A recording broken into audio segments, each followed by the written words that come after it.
mistakes. They very nearly pulled off a big-time upset last year in Norman.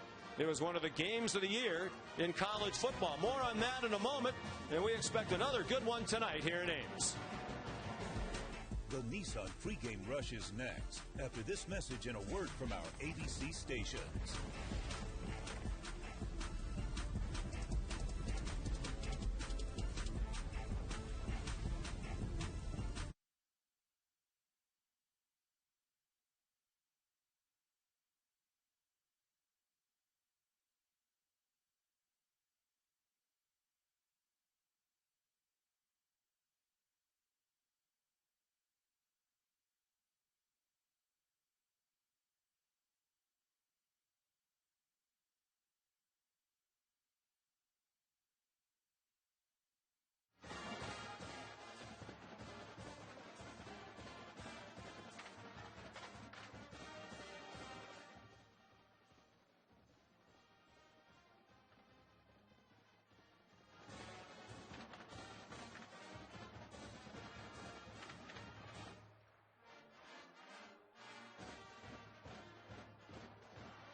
Thea Americana. Nah, Mark and Seymour. What about a Prunga Alavetia? I've just never seen one associate with an honest Platyringus before. What kind of bird has teeth? Welcome to the Nissan pregame rush. Nissan, premier partner of the Heisman Trophy.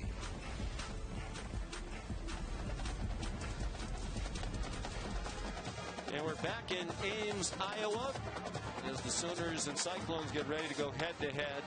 Oklahoma has absolutely dominated this rivalry, 76-6-2 all-time against Iowa State. That winning percentage of 91.7 is the highest for any team head-to-head against one opponent. They've played at least 50 times. And Iowa State hasn't defeated the Sooners here since 1960. They've lost 24 in a row here at home.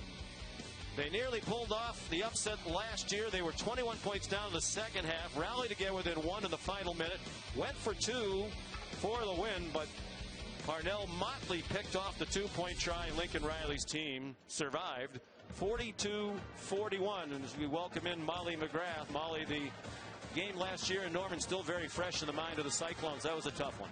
Yeah, that's true, Sean. Iowa State players getting ready to run out of this tunnel right now with a chip on their shoulder and a memory from last year that they're trying to erase. It's been almost a year since that one-point loss to Oklahoma, but running back Brees Hall tells me he's thought about that game almost every single day since. He could detail every single moment of the last two plays of that game and tells me that failed two-point conversion attempt plays on a loop in his head like a terrible movie, and that's an ending that he's hoping to change here tonight. He says they need to take the next step as a program, win games like this to contend for the Big 12 title. So they're looking at this game as a must-win for their program, Sean. Games have been very competitive lately. They did win in Norman, did the Cyclones in 2017. That was also a thriller. Oklahoma Sooners getting ready to take the field here at Jack Trice Stadium. They blew a 21-point lead in the second half last week against Kansas State as the Wildcats scored the last 24 points of that game. They beat Oklahoma for the second year in a row. The Sooners have not lost back-to-back regular season games since October of 1999. In Bob Stoops' first year as head coach, that is by far the longest active stretch in the country. Alabama hasn't lost back-to-back regular season games since 2007. 40 wins in a row in the regular season after a loss for the Sooners.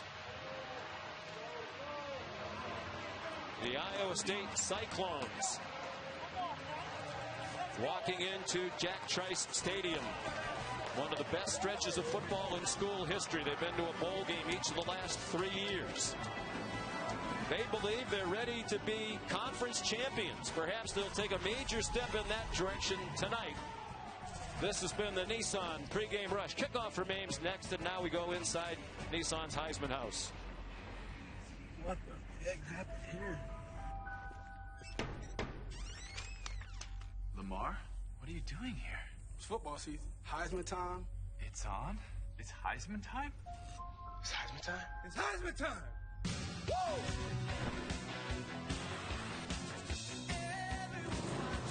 Corn chips, cheddar sour cream chips. Should probably get baked chips. I'll get you a new toothbrush. Jalapeno chips. Come on, man. I don't got all day. Ketchup chips. Dude, I don't care. I think it looks good.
The Iowa State Cyclones have taken the field. You're watching Saturday Night Football presented by Capital One.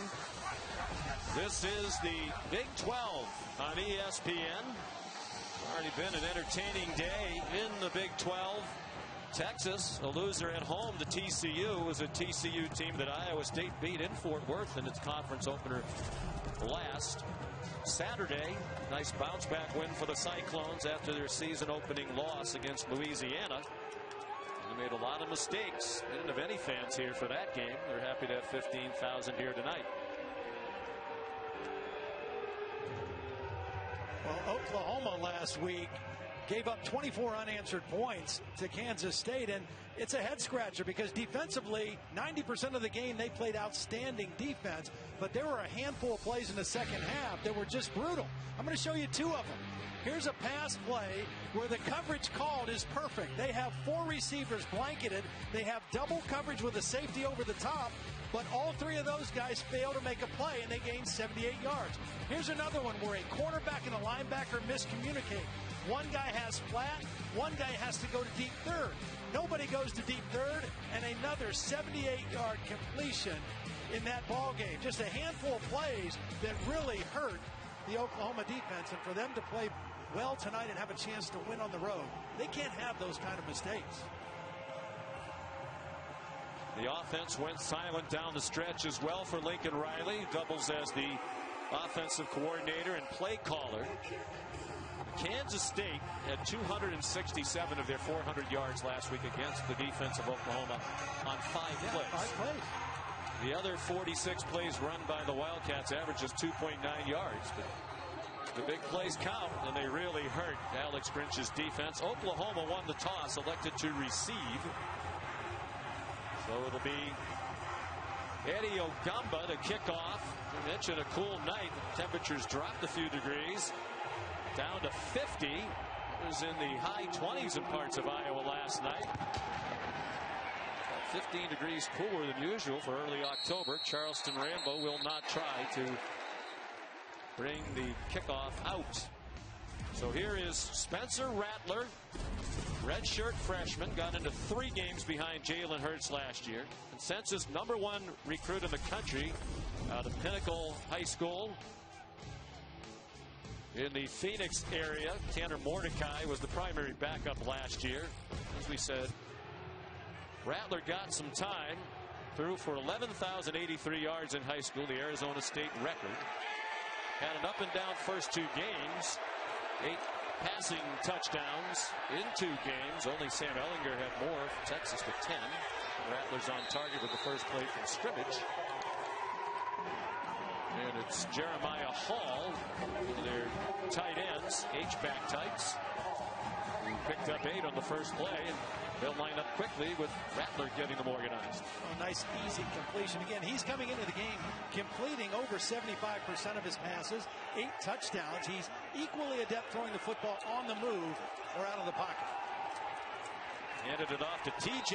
Pledger, running right, and he has a first down across the 40 to the 43-yard line. And Todd, some guys are special. You know, it only takes like 5-6 plays to notice the way the ball just explodes off of Rattler's hand. And you can see when he gets more game experience, he's going to be one of the elite quarterbacks that Oklahoma's had. And they've had 2 #1 overall picks in the last 3 years. Yeah. 2 Heisman winners and a runner-up. And he may be the best passer of all of them. Play action fake to Pledger. Rattler going deep, has a man behind the defense. It's Charleston Rambo inside the 10-yard line. It'll be 1st and goal Sooners at the Cyclone 6. Well, they had max protection. They kept the tight end in the back in, so he had extra blocking to let this play develop. Single coverage down the field. He read it. He saw his matchup, and Rambo, one of the fastest on the team, gets the first big explosive play in the passing game for the Sooners. Rattler took a hit, but got the ball off for a 51-yard gain. Now it's back to the ground, and it's Pledger inside the 2. They'll mark it at the 1. They haven't run the ball as they customarily have under Lincoln Riley prior to tonight. And I think that's the difference, has to be the difference in the game. Coming into the game, 127 yards per game rushing. That is well below what they're used to. I think for them to win tonight, they're going to have to run the ball for about 175 yards or more. I really think they've got to take some pressure off the young quarterback with their run game. Clemson has done better in average yards per carry the last 2 years. They try to jam it in at the goal line. Jeremiah Hall got stuffed at the line of scrimmage. It'll be 3rd down and goal. The unique structure of this Iowa State defense, they run out of a 3-3-5 that they've had a lot of success with the last few years. Now, that's primarily what they're going to do in the field. Right here, they're going to have to try to batten down the hatches, get a couple extra big bodies in there, anticipating run and win. Been a loss of a half a yard for Hall. The freshman Seth McGowan, the running back, he's been their leading rusher, and he got belted down shy of the goal line by one of the safeties. They play with 3 of them. It's Lawrence White, the 5th-year senior from Bakersfield, California, and it looks like Oklahoma, after a moment's hesitation, will send the field goal team on, or will they? It looks like they will. Yeah, the good thing about that tackle by Lawrence White is he hit him high. If he goes low below the waist, the running back's going to fall into the end zone. He hit him high and drove him down. So a nice stand by the Iowa State defense. Here's Gabe Burkich, who didn't miss a kick last year. 17 for 17 in field goals. And that kick is good. And 18-yard field goal for Gabe Burkich, who's now made 18 field goals in a row. And that adds to his Oklahoma record for consecutive field goals made.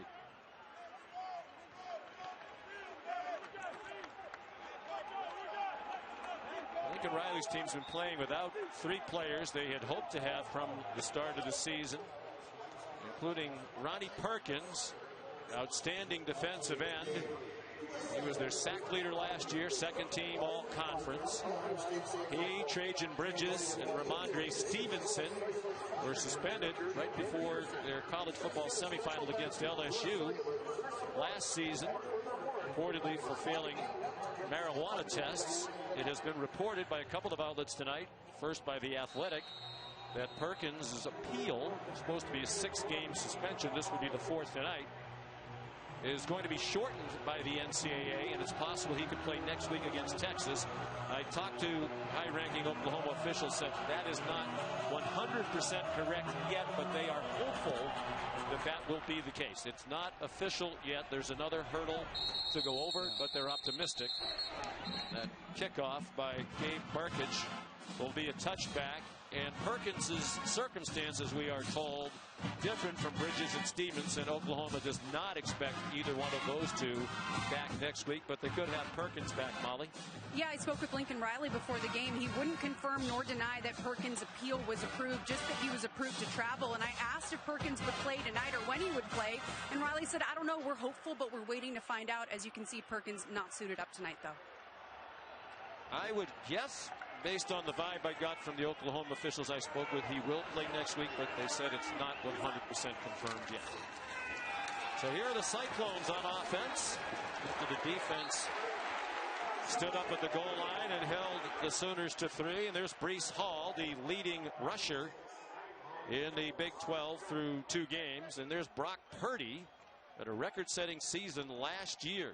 Passing yardage mark, passing touchdowns, and a single season Cyclone record with 6 300-yard passing games. Very savvy, competitive kid, and he can make plays with his feet as well as his arm. Junior from Gilbert, Arizona. He's on target, and that'll be a first down for Iowa State on the completion to Xavier Hutchinson. Fittingly, Xavier is the ex-receiver, newcomer out of Blinn Junior College. Purdy making his 26th career start. 15-9 as the signal caller for the Cyclones. Nick Benito took down Breece Hall. You know, it's funny with a guy like Brock Purdy, when you talk to his coaches, there's a fine line, a balance between you want him to make better decisions, take better care of the ball, not trying to make every play like Todd talked about before the game. But you don't want to push too hard and take away that instinct and take away his competitiveness. So you got to really walk that fine line with a guy like that. Tom Manning, the offensive coordinator, said he's as competitive as anybody's coach. They bring pressure at him. He escapes, lofts it down the field, and it's incomplete. Trying to get it to Chase Allen, part of a deep and talented tight end group for Iowa State. Well, here's where you see his escapability, his ability to leave the pocket when it collapses. But he keeps his eyes downfield, and he makes a nice throw. This is a nice touch throw. The receiver had it, but a really nice hustle play from behind to knock that ball out. He's really comfortable in chaos. Like when the play breaks down, he can move around. The receiver was moving forward at the motion, at motion at the snap. Penalties decline. 3rd down. That's typically when he's at his best. Yeah. Well, 3rd down, you wonder why would Oklahoma refuse the penalty? It's 3rd and 10, and so far this year they have been phenomenal on 3rd down. Only 9% conversions their opponents have had. So this kind of plays right into the best thing that Oklahoma has been doing on defense so far this season. They held K-State last week to 2 for 11. Missouri State went 0 for 11. In the opener, Purdy again scrambles, throws on the run, wide open receiver, and Landon Akers would have had a touchdown, but he went down on a knee to take it in inside the 20-yard line. Well, the reason this play works is because of the ability of the quarterback to leave the pocket. if you take a look, Landon Akers is going to run all the way across the field. He's not a primary receiver, but because Purdy was able to extend the play, nobody ran with Akers to the opposite sideline, and the quarterback's able to hit him with the football. They marked him down at the 23. It's a 35-yard gain. Nick Benito, the injured player for Oklahoma.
View from the AT&T 5G Skycam.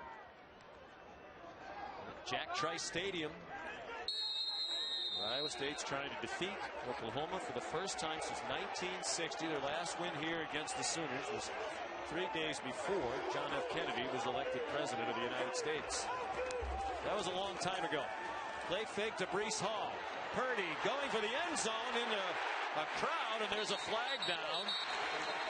He's trying to get it to his favorite target, the tight end Charlie Kohler. There was double coverage there. Yeah. That's how you know it's his favorite target, because, and this is one thing Brock Purdy does, he will throw the football into coverage, whether that's confidence in his receivers making the play. They are bigger than these Oklahoma defenders, but that was great coverage, but he threw it up there and gave his guy a chance to go for the football. And typically offensive players have a better chance going for a football than defenders. Interference, number 44. Defense, ineligible player downfield, number 88. Offense, those fouls will offset and will replay first down. 88 was the intended receiver, and they play with three tight ends a lot, and they shift them a lot and move them around. That time they moved them all from the left side of the formation to the right side, but they didn't get in a final formation that was legal, and therefore the penalty. Michael Vandervelde is the referee tonight, leading the Big 12 crew. Kohler's from Norman, Oklahoma. Obviously the home of the University of Oklahoma. Both of his parents have been professors at the University of Oklahoma. Here's Breece Hall. Couple of spin moves to stay on his feet. Twisting like a cyclone, if cyclones twist. I know tornadoes do. That was a good run. You know, you break tackles by running that way. I mean, he's spinning. As soon as you think you got a good shot on him, he's spinning out of it. And he turned that into a very positive gain with that unique style. And for 154 last week in their win at TCU, got them back on track. They had a sloppy opener and lost here at home to Louisiana. Purdy given time this time. Throws on the run. And it's an incomplete pass. That's good work by the two officials. One official was looking to see if the ball was caught. The other official was looking to see if the feet were in bounds. The ball was caught. The feet were out of bounds. That's good work by the two officials on the sideline to call that incomplete. Previous play of an incomplete pass is under further review. But I guess we'll take a closer look at it. I thought he was out of bounds when he caught the football. Again, though, you see the ability of Purdy to get out of the pocket and extend plays. That's what makes him so dangerous. We'll have the verdict from the replay official, Jeff Hansen, when we come back to Ames, Iowa.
Here's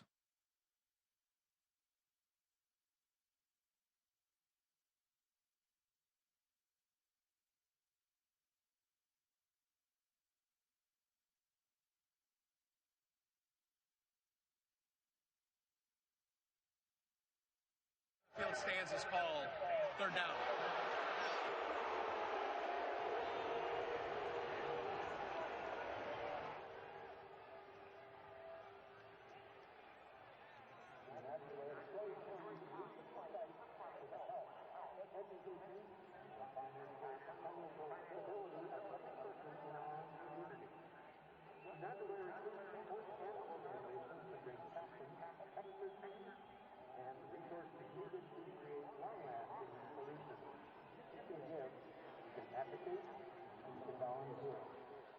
Join us in the power of community. We set our attention to the video board prior to the national deal.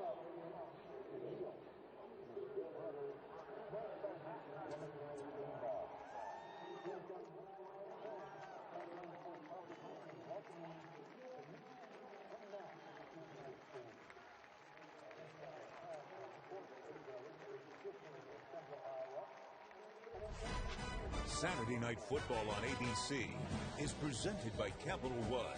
What's in your wallet? And in part by Burger King, the one and only BK Flame-Grilled Whopper. spirited crowd of about 15,000 here at Ames, Iowa while we were away. The call on the field confirmed by Jeff Hansen. Might have been a toe in bounds for Hutchinson, but the ball never really is possessed. You see it hit the ground there as he goes to the ground. So it's 3rd down and 5 for the Cyclones at the Oklahoma 18, 3-0 Sooners early on.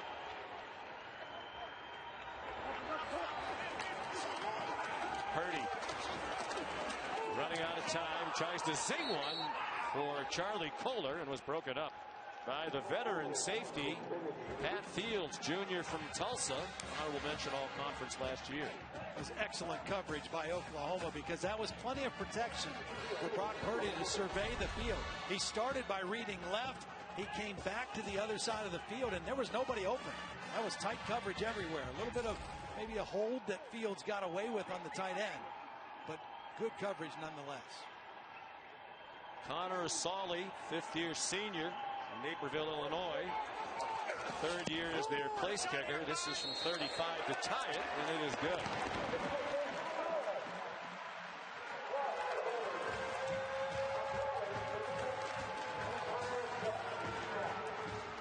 So each team has kicked a field goal as we welcome back in Todd McShay. You know, the misnomer, Todd, about Oklahoma under Lincoln Riley, they fling it all over the field. They've actually run more running plays over 5 years than passing plays, but this year the run game really not effective. Yeah, and it's been really the most consistent aspect of Oklahoma over the last few years. Their ability to run the football. And Bill Bedenbaugh, I think, is one of the best offensive line coaches in the country. And yeah, they lost 4 guys to the NFL in the first 4 rounds 2 years ago. They're developing guys up front, but they're not as physical as they have been. And we talked to Lincoln, and he said, you know, it has been our staple. Everything that we do works off of the run game and the ability to work play action and to basically move things forward. And we're not where we need to be, but I do think, is what he said, I do think that we're going to get there soon. Without Kennedy Brooks, who was their second leading rusher behind the quarterback Jalen Hurts last year, he opted out. Ramondre Stevenson still suspended. They hope to get him back. Chase Sermon transferred to Ohio State.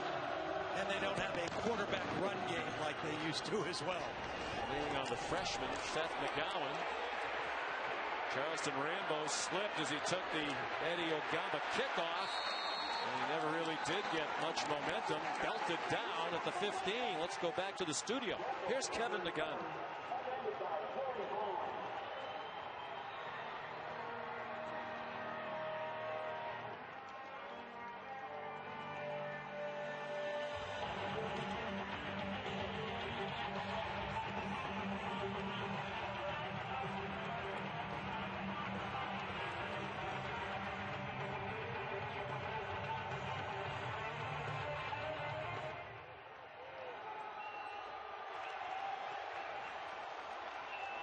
All right, thank you, Kevin.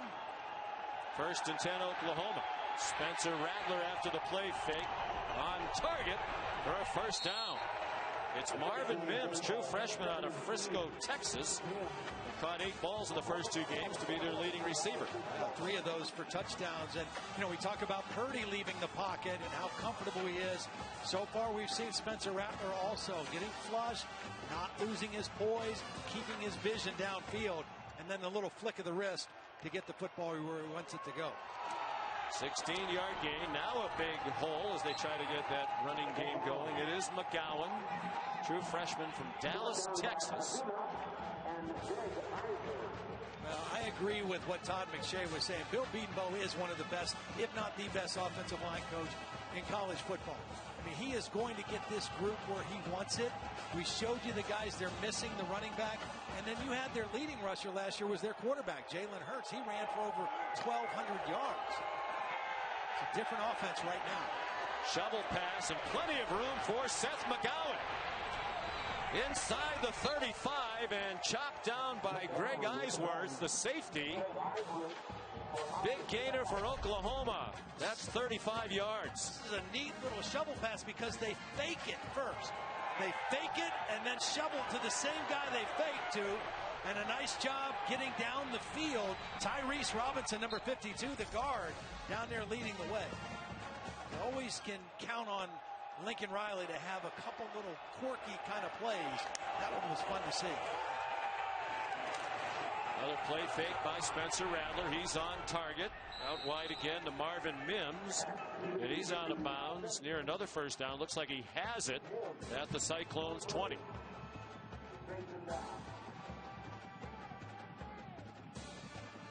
Talked about this Iowa State defense. A lot of experience, a lot of veteran guys. Their whole linebacking core played a lot of ball. Their 2 starting safeties played a lot. Jaquan Bailey, who was the co-player of the week conference defense last week, haven't heard from him yet. Here's Pledger down at the 13-yard line. Here's tonight's Chick-fil-A impact players, Todd McShay. Yeah, on the offensive side, keep an eye on 14, Charleston Rambo. This guy has speed for days, and he's a veteran. He's one of the experienced players that they can rely on that side of the ball. And you just mentioned, Todd, Bailey, Jaquan Bailey, 3.5 sacks through two games. You can just see him on tape, the ability to bend and get to the quarterback. Rattler sets, dumps it off. Close to a first down is Austin Stockner, the tight end. Tavon Kyle took him down. It'll be third down and short. See, this is the part of the field right here in this kind of situation. Last year they had Jalen Hurts. The year before that, it was Kyler Murray. Both of them over 1,000 yards rushing. In the red zone, the addition of a quarterback run threat changes the picture for a defense. And they don't have a power back like Brooks or Ramondre Stevenson. They have Pledger in the game now. He's just 5'9", 193. Rattler faked it to him. Retreats. Throws back of the end zone. Is he in bounds? No. Incomplete pass as he got it to Obiello in his first year at Oklahoma as a transfer from Marshall. That is the perfect example. In years past, particularly last year, you probably have Jalen Hurts. Under further review. You probably have Jalen Hurts with a run-pass option. In this case, they try to trick him play, or they tried to go a long fake and hope to kind of pop somebody behind the defense, and they weren't able to get it. Ruling on the field looked to be correct.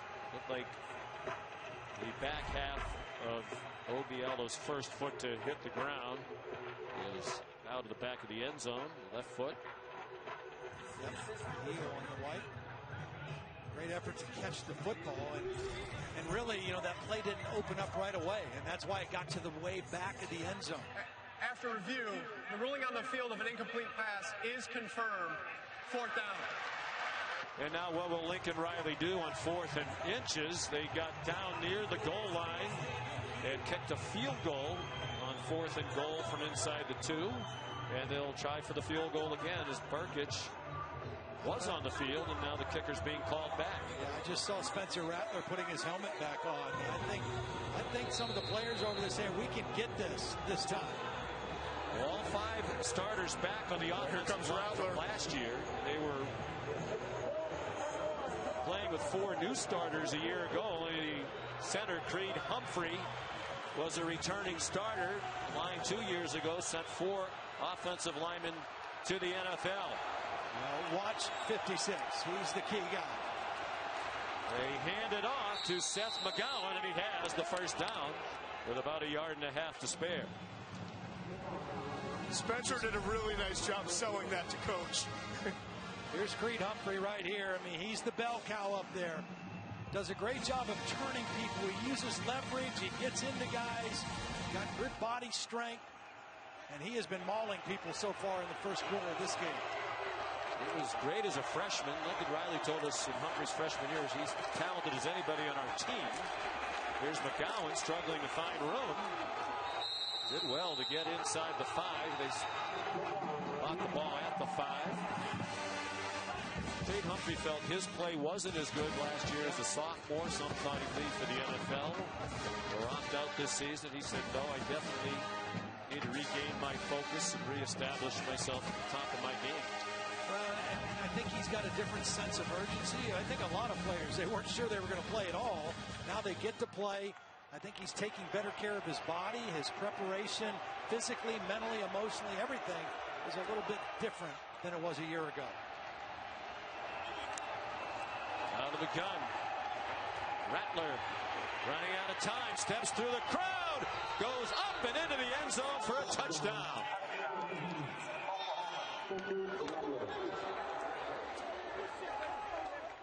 Well, we talked about quarterback run. This was not by design. This defense is a rush 3, drop 8. And when you're this close to the goal line, there aren't many windows to throw. And Spencer Rattler saw that and made a great decision when he saw some opening to get that ball to the end zone. View of it from the Progressive Pylon camera. His first career rushing touchdown. The extra point up and good by Burkich. Well, they talked Lincoln Riley into going for it on 4th and 1, and then they get a touchdown on the back end of it. From Spencer Rattler, it's 10-3 Oklahoma. You're watching Saturday Night Football, presented by Capital One.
Friends, as a reminder, you can watch tonight's game in 4K on DirecTV, Optimum, and Xfinity as part of the Samsung QLED 4K Game of the Week. Spencer Rattler apparently persuasive with his head coach. They go for the 4th down, convert, and cash it in with a touchdown. Now Gabe Burkich kicks off. Today in Wangu. Good kickoff return man. Scampers out of bounds across the 30. Good opening field position for Iowa State. Down by 7. Kickoff your Week 4 NFL Sunday at 10 a.m. Eastern with the Countdown Crew on ESPN and the ESPN app. After coaching Peyton Manning, Big Ben, and Andrew Luck, Bucs head coach Bruce Arians reveals the secrets he's passed on to Tom Brady. Then Monday Night Football at 8 Eastern Time. The Falcons and the Green Bay Packers on ESPN, ESPN Deportes, and the app. Frustrating start for the Falcons. They've won double-digit leads the last 2 weeks. Green Bay off to a 3-0 start. for the second year in a row. They haven't done that since the mid-60s. Brock Purdy is the quarterback. Breece Hall, the running back, on his right hip. Quick throw, caught, nice move after the catch. Charlie Kohler, the All-American last year and academic All-American, all the way out to the 49-yard line. You called it a great move. Watch how he feels where the defender is. That's Radley Hiles to his inside, and he just instinctively spun back and added about 12 more yards to that catch because of his instincts. 700 receiving yards last year. He's on the watch list for the John Mackey Award as the best tight end in the country. Quick pitch out wide to Breece Hall, and it's chopped down after a gain of 2. Brendan Radley Hiles up from his safety spot. The one thing about this Oklahoma defense is they can really run. I mean, this is maybe the fastest defense in the league. All the Iowa State coaches that we talked to all mentioned that. And you can see it on a play like that. You try to pitch it and get wide to the corner, and boy, they were ready for it. The next step for them is taking the ball away. They were much improved last year under Alex Grinch. And takeaway still hard to come by. Tough run by Breece Hall. He's to the 44. They'll need 3 more. There's Alex Grinch, who was a college teammate of Iowa State head coach Matt Campbell at Mount Union. See the improvement in the numbers. Last year was his first leading the defense. They went from 114th in the country to 38th in yards allowed. And it would have been better than that if they didn't run into LSU in the college football semifinal when the Tigers put up 692 yards and 63 points. That's it? That was all. It seemed like more, didn't it? Play fake by Purdy. Receiver open. Good for a first down, but there was potential for more if Xavier Hutchinson had been able to stay on his feet. But as you mentioned, the biggest problem, and this is the thing that Alex Grinch is trying to turn around, because his MO when he was at Washington State was taking the football away. Only 11 takeaways last season, only 1 so far in the first 2 games this year. This is a team that was -8 in turnover margin and still made the playoffs. And we saw earlier in the game tonight, Pat Fields made a great play, knocked the ball down, but didn't have an interception. Should have been able to take it away. Purdy has his man. First down at the 15-yard line. It's Charlie Kohler again for a 22-yard completion. Well, the defender slipped a little bit. Delarian Turner-Yell kind of slipped at the end of this play, and that enabled separation. But again, it's the mobility of the quarterback Purdy drifting to his left a little bit to allow that play to open for his favorite target, Kohler.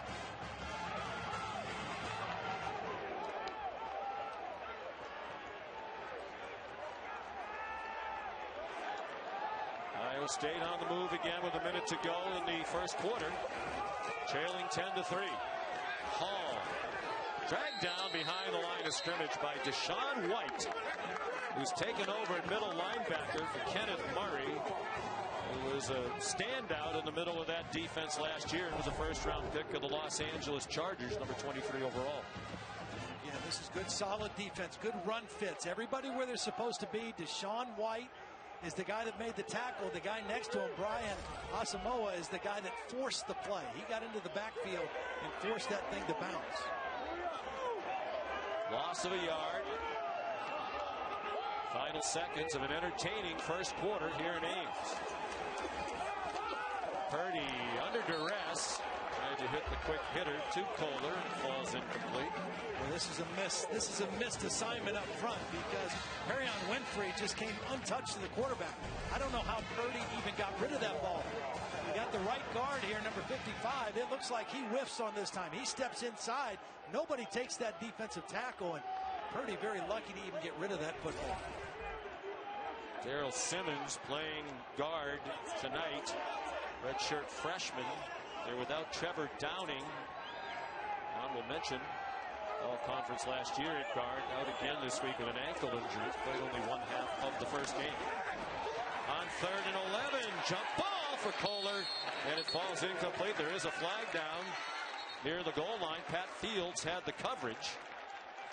Well, and again, you see that Purdy is going to give his guys chances. I mean, his receivers and tight ends have a huge size advantage. Number 10, defense. That penalty will be enforced half the distance to the goal and an automatic first down. Pat Fields was in coverage that time. He's the guy that held. Look at this difference. The average height of the wide receivers and tight ends, 6'4", working against 5'10". And Brock Purdy is saying, he's already shown us tonight, I'm going to throw the football up and give my guys a chance to either come down with the ball or draw a pass interference penalty. Kohler was a good high school basketball player as well. Norman North, frustration on the Iowa State side. There's no they foul have 11 seconds left. The head coach for Iowa State called a timeout. This is the end of the play. Pat Fields going up to make a nice attempt to make a play. He actually makes a good play on the ball. The holding occurred before that. That view was from the progressive pylon camera. The penalty was not pass interference. It was holding on Pat Fields. It happened earlier in the route as Kohler was trying to come out of the break. It's such a treat to have your best route runner and the most reliable guy that you have in terms of pass catchers be 6'6", 257 pounds. So you watch, right here is where the penalty is. There's the grab on Kohler, and then Pat Fields makes a nice play on the football. Kohler does use his body like a basketball player, sometimes blocking out. He played at Norman North, and one of his teammates was Trey Young, who went on to star at Oklahoma, now with the Atlanta Hawks. He's a pretty good guy to play with. Well, grew up big Sooner fans. We mentioned both his parents worked at the University of Oklahoma. Wanted an offer, didn't get one. Perrion Winfrey dumping Brees Hall at the 9-yard line on the last play of the first quarter. Oklahoma leads, but Iowa State is on the move. ESPN's presentation of college football on ABC will return after this message and a word from our ABC stations.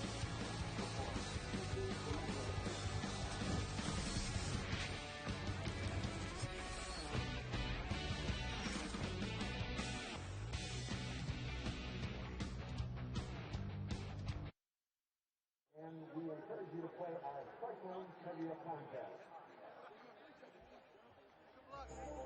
Cyclone Sports Properties is proud to showcase wind energy at today's game. Here in Iowa, we're proud of the steps we've taken to tap clean, renewable energy resources to spur investment and create the green jobs of the future. Today, Cyclone Sports Properties is using wind-resourced renewable energy certificates to offset the greenhouse gas emissions associated with the energy consumption of today's game. Please join us as we thank Mid-American Energy and ITC Midwest for showcasing wind energy at today's game. Wind energy is moving Iowa forward.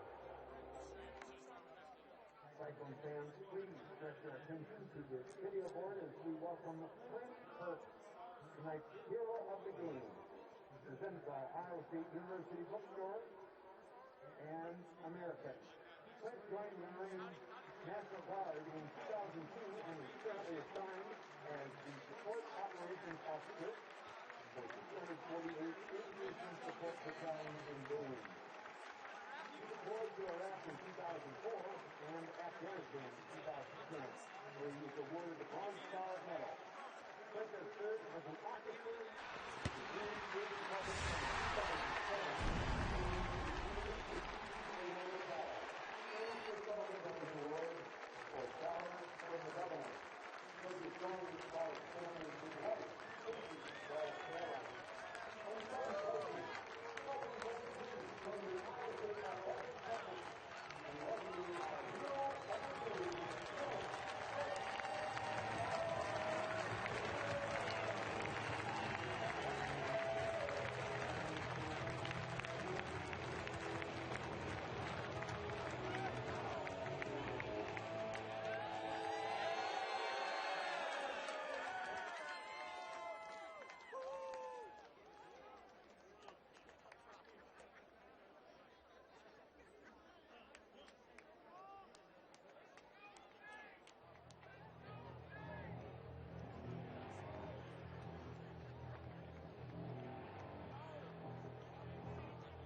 This season, for every field goal and extra point made by participating universities, Allstate will make a contribution to the university's general scholarship fund. Thank you, Allstate.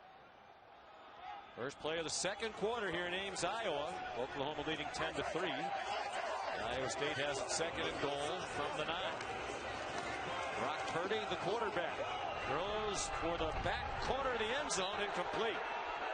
Intended for Joe Skates. It was defended by Brendan Radley Hiles. Good coverage by Radley Hiles that time. Really nowhere to put the football. A lot of shifting and movement by this Oklahoma defensive front. I thought they might get caught in the middle of a move there, but they were able to gather themselves, get a little pressure, and then good coverage downfield.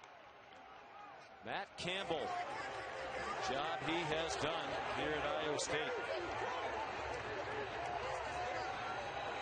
Trying to take that next step in the conference championship. They've won only 2 in the history of the program. Good twisting up front leads to pressure and a throwaway by Brock Purdy, who has never turned the ball over in the red zone. He's been prone to the big mistake from time to time, including last week at TCU, but not when they get in the red zone. Well, Benito got the quick pressure. He came on the inside move. We saw him leave the field a couple possessions ago. Good to see him back out there. And that pressure forced Purdy to leave the pocket and throw the ball away. Now Connor Solly came here as a walk-on. He's had a terrific career, now on scholarship. Third year as their starting kicker. And that one is good. There is a flag down. It's going to be offsides, I think, on Oklahoma. It's 4th and goal from the 9, so I would think Matt Campbell would take the field goal. Yeah, I don't think you want to take points off the board here. Field goal is good.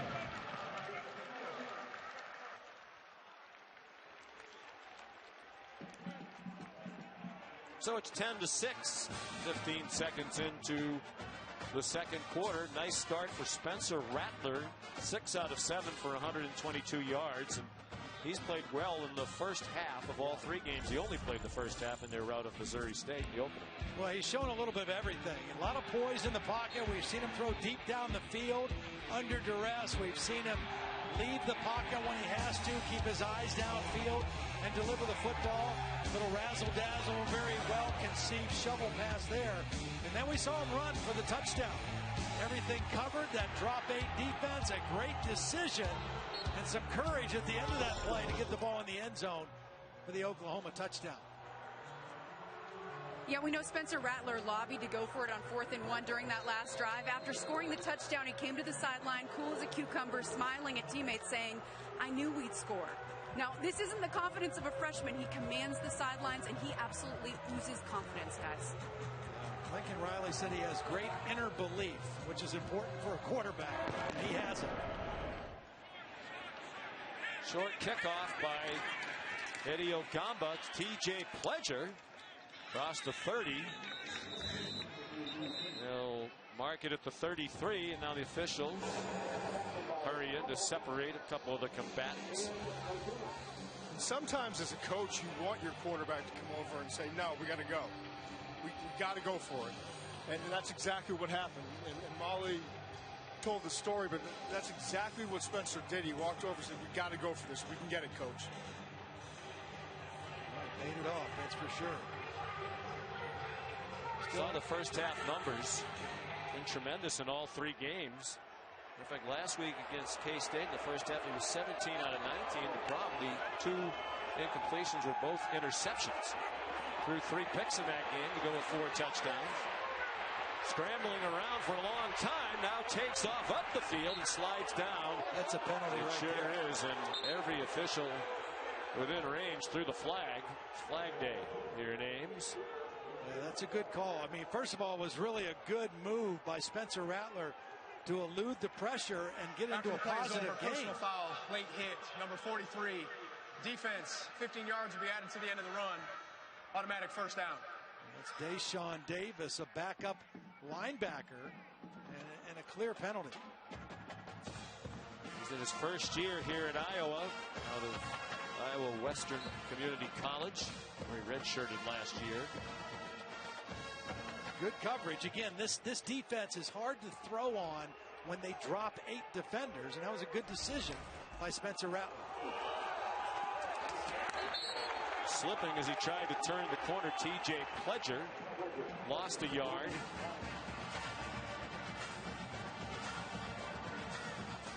We talked about the running game and what Lincoln Riley really likes to do. I mean, 2 years ago in 2018, they averaged 6.6 yards per rush. That was the best in college football. Last year was 6 yards per carry. Coming into the night, they were down to 3.6. That isn't the standard that Oklahoma likes when it comes to running the football. As a result, he has called fewer running plays. They get pressure with 3, but Rattler gets away again. Tries to zing one to the near sideline for Charleston Rambo. It's incomplete. Again, Uzarike put the pressure on Annie Uzarike, number 58. They had 10 sacks in their first 2 games. They had 6 last week at TCU. And a lot of pressure out of that 3-down lineman. 3-down lineman alignment. Well, they tell those guys to just pin their ears back and go for the quarterback. And again, no threat of the quarterback run by design this year. They dial up a blitz, and the ball's up for grabs and caught near the 20-yard line by Austin Stogner. With the blitz, they had single coverage from Kamani King, a backup safety. Well, they brought the safety, Greg Eisworth, and Rattler does a great job just getting rid of the football. He knows he has single coverage, and the defender just doesn't make a play on the ball. Stogner's a bigger body as a tight end. He's kind of able to kind of move him out of the way and make his way to the football. But that was nice by Rattler, just getting it out. Yeah, I'm standing behind Rattler, just watching him. I had no idea how he got that ball away. Good for a 31-yard gain and a first down. Oklahoma on the move again. Pledger stacked up. Gain of 2.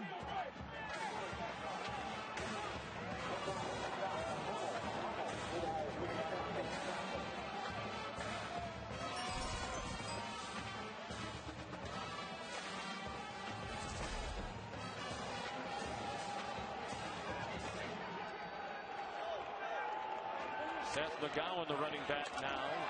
Riley calls him explosive. They faked it to him, and it's first and goal on another pop to Austin Stogner, the sophomore from Plano, Texas.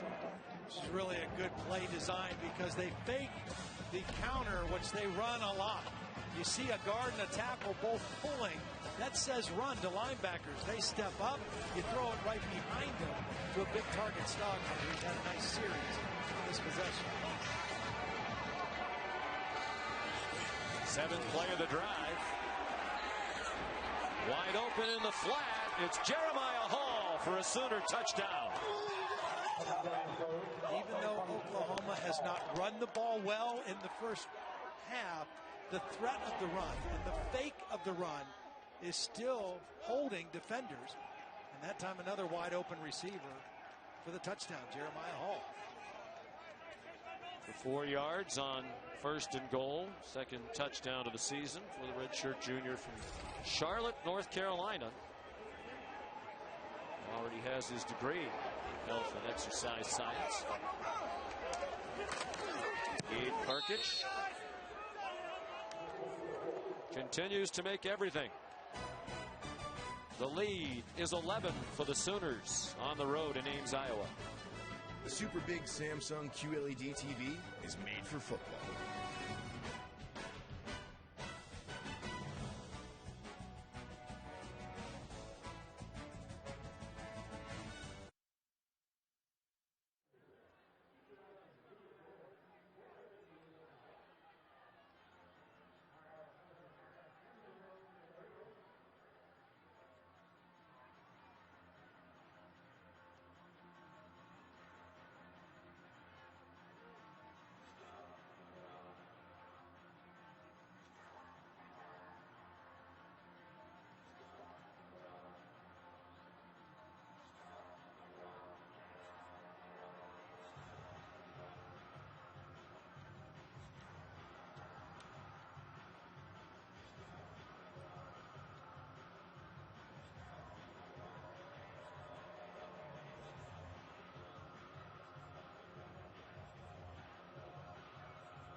Well, it's that time of the night. Time for the much anticipated Aflac trivia question. You mentioned the outset, Oklahoma's won 5 straight Big 12 titles, 49 conference championships in all for OU. We want to know, when was the last time Iowa State won a conference championship in football? I do know the answer to that, I think. Because you looked at the notes. Yeah, well, yeah, I read the notes. But don't cheat. How is that cheating? Did you read them just now, or no, do you remember from reading it a while ago? I'm doing my research. Okay. Gabe Burkich's kickoff brought back by Kene and Wandu. Mentioned earlier, he's a very good kickoff Can't trust Blackledge at all. What's that, McShay? You can't trust him at all. Do you want to wager a guess? No, I didn't read that didn't part. think so. We'll show you these press notes. The schools all give them out to us each week. We'll see if we can get you a set for next week. 1912 was their last conference championship in the Missouri Valley Intercollegiate Athletic Association. They went 2-0 in conference play. 6-2 overall. Their 2 wins were against Drake and Missouri. They tied for first with Nebraska. They didn't play Nebraska, obviously, during the year. I don't know why they just played 2 conference games, but they went 2-0. They think this could be the year they end that long drought. On first down, Brock Purdy on target to Chase Allen.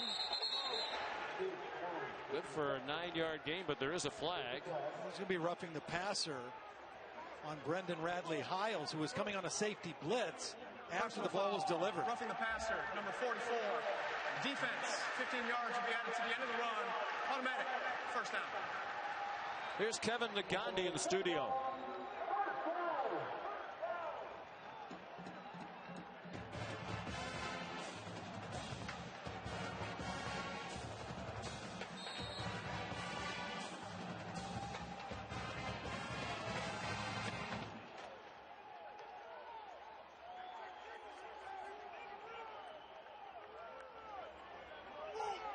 On Saturday Night Football, looking forward to that one. The penalty brings the ball to the Sooner 46. Brees Hall trying to find some room. He does. Looks like he might be dropped behind the line of scrimmage. He turned it into a gain of 4. I think this is a critical offensive possession for Brock Purdy and Iowa State. They're not going to keep pace with Oklahoma by scoring field goals. I mean, they've scored a lot of points against the Sooners in the last 5 years. They're going to have to score again tonight. So this possession, I think, has to end up in the end zone with a touchdown. Or that's it. We should all go home with 10:40 to go in the half. I just think it's a critical possession to stay where they need to stay in the game. Purdy, after a long count, is blitzed. He is trying to get away and throws it away. So they have to avoid the careless play. He threw, that was ruled a fumble last week. They're trying to avoid a sack. As he was going down, he threw the ball backwards, and it was picked out of the air by LeKendrick Van Zandt. I mean, this is about as bad a decision in play as you'll ever see a quarterback make. He said, that was the freshman me. I'm trying to be the junior me. Great call by Joe Davis on Fox. What is Brock Purdy doing?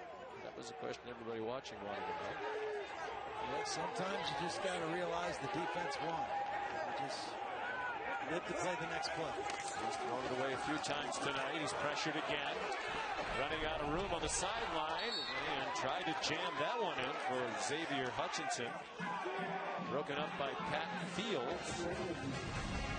Oklahoma wanted Hutchinson. He chose to come to Iowa State.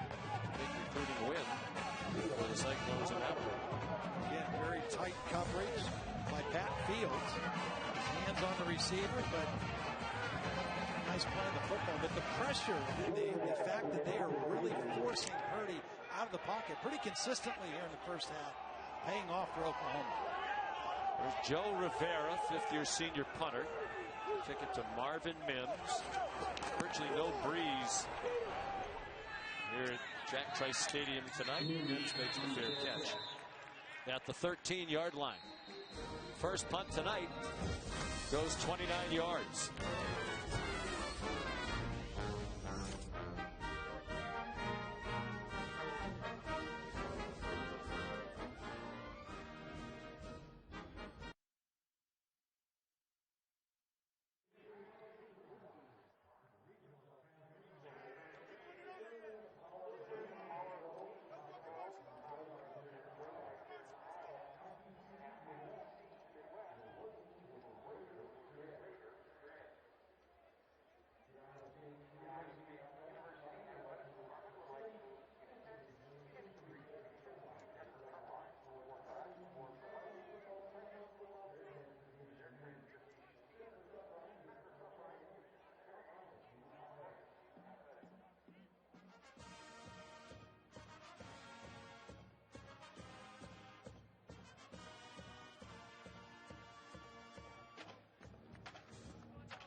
Saturday Night Football, presented by Capital One on ABC, is brought to you by Pacific Life. More than 150 years strong. Trust.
Saturday Night Football, presented by Capital One on ABC, is brought to you by Pacific Life. More than 150 years strong. Trust in your tomorrow. And Coca-Cola Zero Sugar. Game day isn't complete without your favorite food and an ice-cold Coke Zero Sugar. Together, taste better. Two products of the beautiful Valley of the Sun, the Phoenix area. Spencer Rattler and his family's here tonight. His dad Mike, sister Olivia, mom Sue, and there are the Purdy's. Dad Sean on the right of your picture, mom Carrie in the middle, sister Whitney on the left. She's a fine softball player, Southeastern in Lakeland, Florida. Played minor league baseball for a long time in the 90s. Nice run there by Seth McGowan. So these families are familiar with each other. Spencer and Brock never went head to head. Both prolific careers in high school football in Arizona. Rattler set the state record for career passing yards. Purdy set the single season record for 6A with 4,400 yards as a senior. Perry High School in Gilbert, Arizona. Rattler throws on the move to Marvin Mims, and he's down at the 38-yard line. But Brock Purdy's younger brother replaced him as the starting quarterback at Gilbert Perry. Chubba, he started the last 2 years, and in 18, Rattler's team beat Chubba Perry's team in August of 2018. Must have been a warm night in the Valley playing in August. Rattler had a big night. It is a dry heat. And Chubba's now a true freshman quarterback at Florida State. T.J. Pledger buried by Anthony Johnson, the veteran cornerback. And you wonder, Kevin Sumlin and Herm Edwards probably wondering, how are these quarterbacks from our state getting away? There's some good high school football in Arizona. That is one of the challenges for coaches Edwards and Sumlin. Keep the homegrown talent in state. Everybody in the country wanted Rattler. Brock Purdy really wasn't recruited until his senior year when he had that huge year to set the state single season record. Here's third down and 3 for OU. 8.5 to go in the half. They're up 17-6. Rattler has been elusive. He still is. And he is down at the 49-yard line with a first down. Who says he's not good with his feet? Well, he's got quick feet. You know, we've seen him slide. This time I think Iowa State was expecting him to slide, and he just kept juking. And he added about 12 yards before the slide and picked up the nice first down. 11-yard run. One of the hallmarks of the Cyclone defense in recent years has been they are excellent tacklers. But not on that play. Made a few miss. Now he sets with all day to throw. Deflected, and is it intercepted?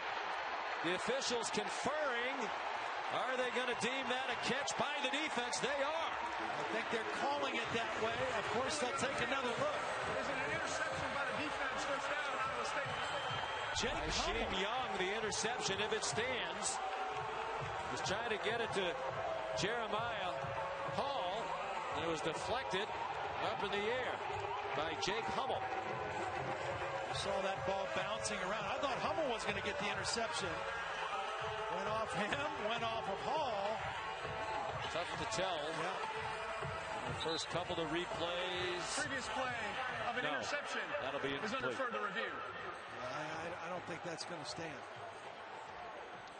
It's moving around too much as he's hitting the ground. The ball can touch the ground. That doesn't rule it out, but it's moving as he's going to the ground. He doesn't have a secure hold of it, and that's why this is going to get overturned. And it's still going to be Oklahoma's football. We have our referee, Matt Austin, with us tonight from his home in Charlotte. We're trying to rest his vocal cords because he was on this afternoon, at least one game that I watched, the Florida-South Carolina game. And I'm told if he doesn't speak, we don't have to pay him. So with an eye toward Disney stock, we're going to try to box him out as much as we can. Tonight, Matt Campbell hoping for the ruling, but I would imagine Jeff Hansen in the booth, who's done a nice job already tonight, will overturn this. Well, yeah, Spencer Rattler had. Oh, go ahead. Oh, here he is. No, I'm sorry. Right, yeah, Sean, I agree with you and Todd. So sorry. Yeah, he definitely got his hand under the ball, but as he tried to gather it in, it rolled up in front of his hands and up towards his face. So this is definitely going to be incomplete. Yeah. How were you this afternoon, Matt? How would you rate your own performance? I thought you were excellent.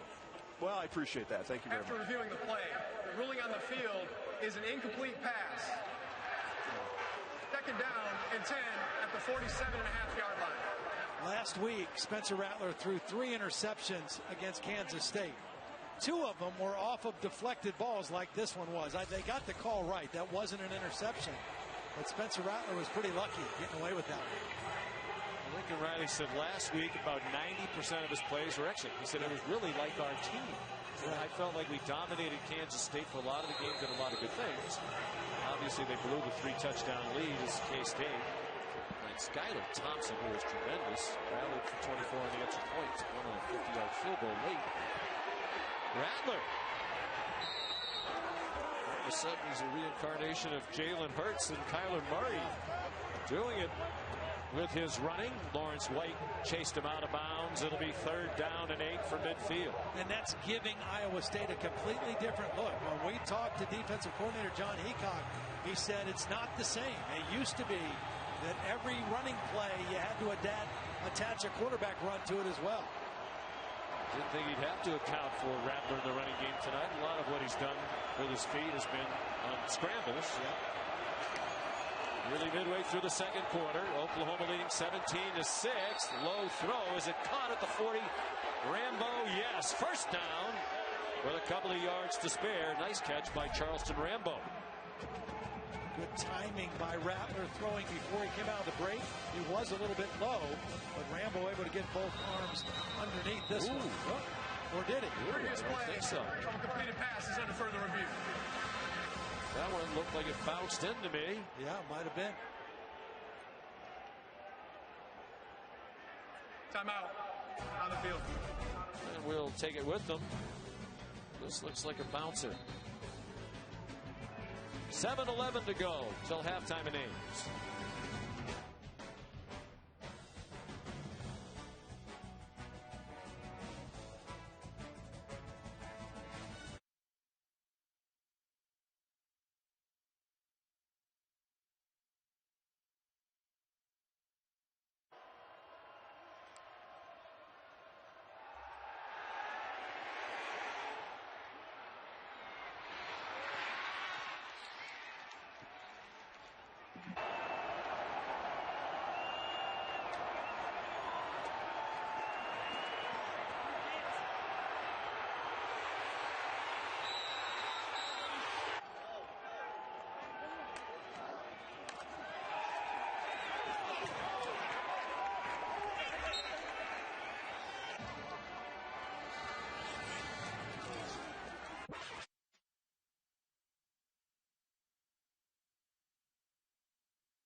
After reviewing the play, the ruling on the field is an incomplete pass. The ball will be placed at the 50-yard line. It will be 4th down and 7. Game clock operator, please reset the game clock at 7 minutes, 43 seconds. There's Reeves Munchaw to punt for the first time tonight for Oklahoma. Rick Milton back and forth, makes a fair catch at the 14-yard line. So that's where ISU will take over, down by 11. Tonight on ESPN Plus, it's UFC Fight Night from Fight Island in Abu Dhabi. Former bantamweight champ Holly Holm takes on rising star Irene Aldana in the main event. The main card also available on ESPN Plus in English and Spanish. Then tomorrow, 7:30 Eastern Time, right here on ABC. Game 3 of the NBA Finals, the Lakers and the Heat. The Lakers lead 2 games to none. Coverage starts with NBA Countdown at 7 on ABC, ESPN Deportes, the ESPN app. Interestingly, it's the first time that LeBron James' team has been ahead 2 games to none in an NBA Finals series. On first down, Brock Purdy on target. Tariq Milton turns and has plenty of running room. He's across midfield and run down in OU territory. They're going to mark him down at the 43-yard line. Well, short completion and one poor tackle attempt by Brendan Radley-Hiles, and the next thing you know, you've got a huge play. It's man coverage.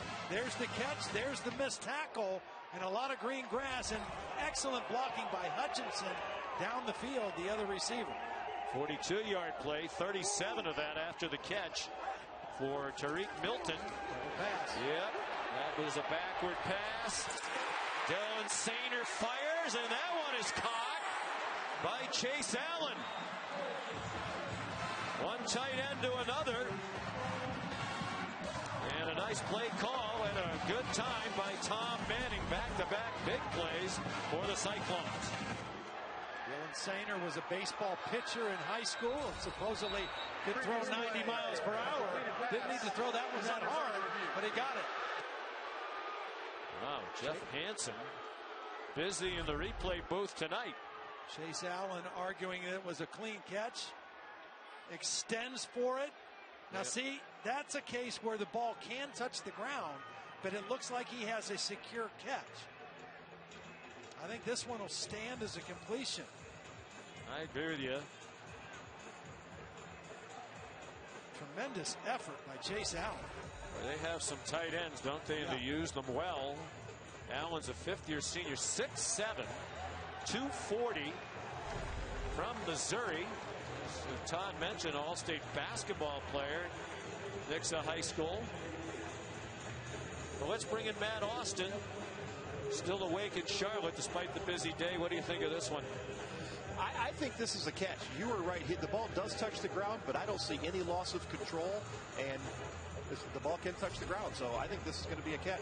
The ruling on the field was a completed pass. I think it'll stand. I do too. Chase Allen's dad, well known in college football, Terry Allen, the head coach of Northern Iowa, Kansas, and Missouri State. Was also an assistant here under Dan McCarney for 4 years, 2002 through 05. A couple outstanding plays back to back. You called it. Tom Manning, the offensive coordinator, a couple nice plays. After reviewing the play, the ruling on the field stands as called. First down. Jeff Hansen's been busy. I'd say he's had an excellent night in that replay booth.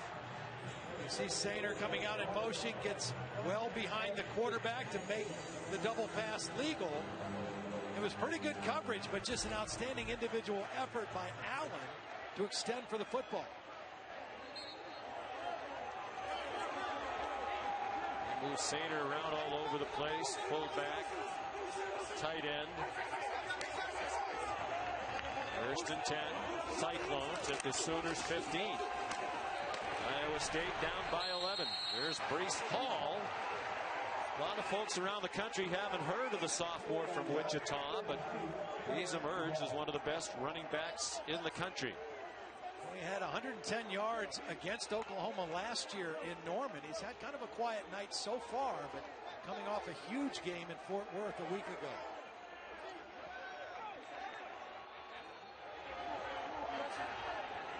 the Big 12 in rushing coming in. Saw leading the country among those who had played at least 2 games. They toss it out to him again. He's very near the first down. Came up about a yard short at the 6-yard line. Here's a big 3rd down and 1 for Matt Campbell and the OC Tom Manning. Well, you've got a mobile quarterback if you want to put it in Brock Purdy's hands, but you've got a tailback that's been pretty reliable and doesn't let go of the football. I think you give it to Breece Hall here. Now you don't have to. Assuming that's on Perion Winfrey, and everybody here in Ames thinks that it is.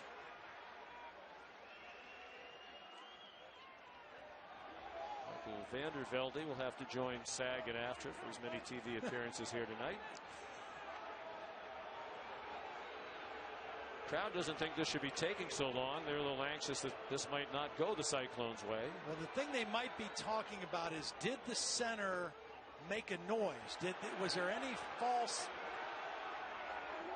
verbal cue that the center or the quarterback gave to draw that penalty?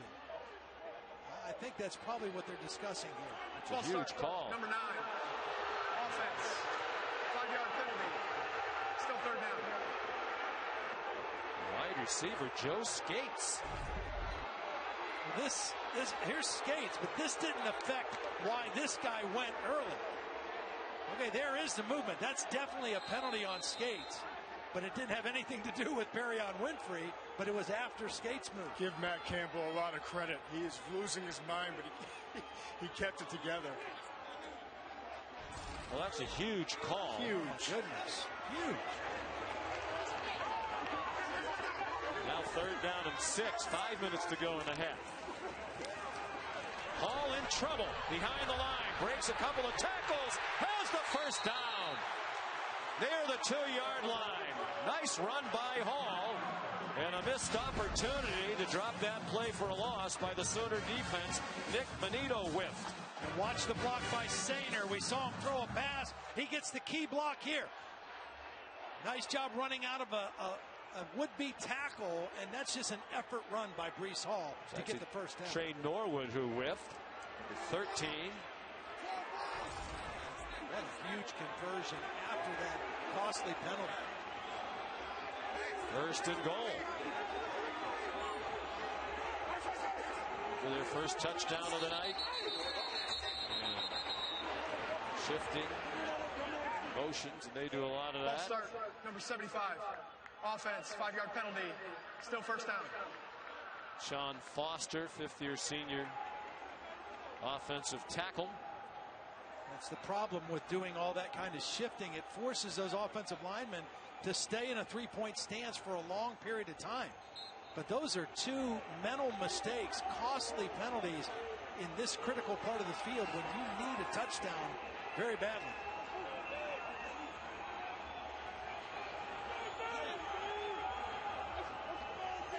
Back at the 8-yard line. 1st and goal. Brock Purdy. Play fake. Throws it up for grabs. Flag down. It was batted away. Brendan Radley-Hiles looking at the official as if he cannot believe there was a flag. It was intended for Sean Shaw. No, there was definitely pass interference. Brendan Radley-Hiles just ran right through the receiver. Defense. The ball be placed at He's all over him. He climbed up his back. First down. I mean, that's an easy call. No doubt.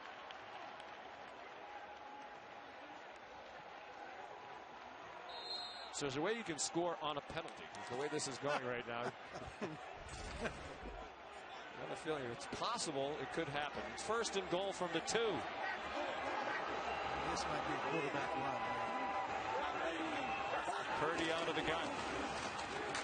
And Breece Hall into the end zone for the Cyclone touchdown.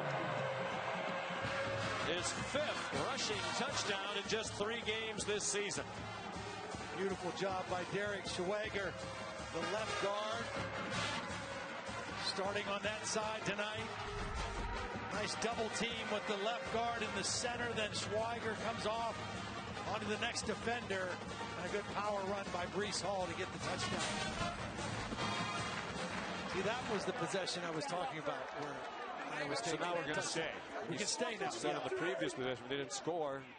No, you said might be over. No, I didn't say it might be actually, over. I just turned my car off. You put words in my mouth. Come back, Todd. That is. Extra point is good. And Connor Asali. All at 3 rushing touchdowns last week in their win against TCU.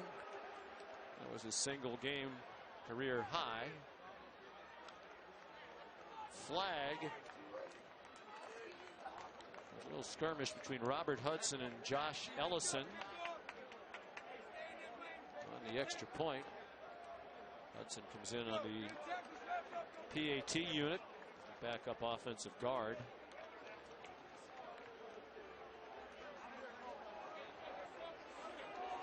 After the play is over, personal foul, unnecessary roughness, number 77 on the kicking team. That 15-yard penalty will be assessed on the succeeding kickoff. Timeout on the field.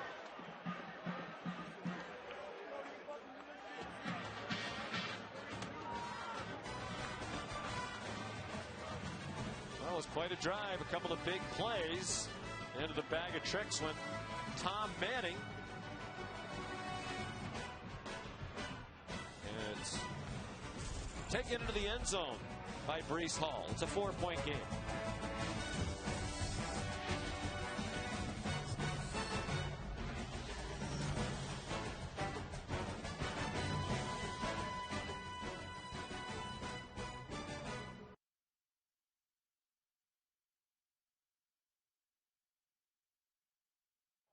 Donate $200 to the Iowa Future Farmers of America.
Breece Hall, the touchdown for Iowa State.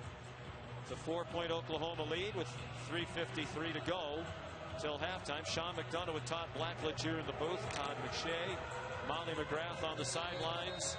Our producer Josh Hoffman and our director Scott Johnson. And our outstanding crew. Delighted Delighted to have you with us on a chilly night here in Ames, Iowa, about 35 miles north of the state capital in Des Moines. Eddie Ogamba, after the penalty, should be great field position here for Oklahoma. Charleston Rambo almost to midfield. As we went to the commercial break, it was hard to see what happened, but watch 77 in the middle of your screen. Yeah, that's Robert Hudson. You're going to see him get double teamed and just taken to his back. Now, his right leg, I think, is what got the penalty. I think he's going to reach up and kick number 95. But right here, number 90, Josh Ellison got away with a little bit of a punch there, too. It could have been personal foul on both players. That was a huge penalty against Iowa State because of where it forced the kickoff to become from. And now here's Oklahoma on the 50-yard line. Did kick him. You're right, it looked like there was a swing by Josh Ellison as well, but unpunished. Seth McGowan on 1st and 10 for midfield takes them to the Iowa State 46. Aisheem Young made the tackle.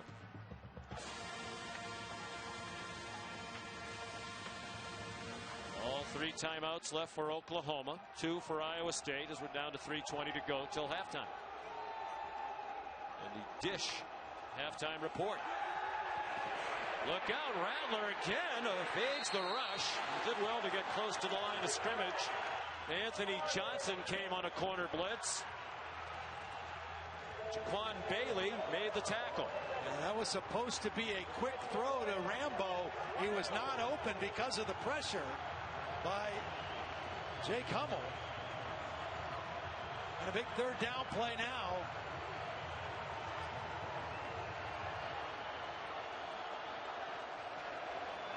Third down and 6. Keep an eye on Bailey, number 3, coming off the edge. Leading sack man in school history. Well blocked on that play. Rattler with time to get it to TJ Pledger for a 1st down to the 28-yard line of the Cyclones. Pledger was just a late guy coming out. He's going to come over here and just sit and then go out. Here's Bailey, the guy Todd McShay was talking about. They handle him pretty good. Adrian Ely blocking on him, but you see the late release by Pledger as an outlet receiver for Spencer Rattler, and they get the 1st down. Adrian Ely primarily a right tackle last year. He played either tackle and has. Pledger with a flag down. That's about 9. There's a flag back behind the line of scrimmage. Mike Rose and Jake Hummel, a couple of linebackers, made the tackle. Well, this time I think they're going to get Ely for personal a hold. foul. Face mask, number 59. Offense, 15 yards from the previous spot. Replay, 1st down.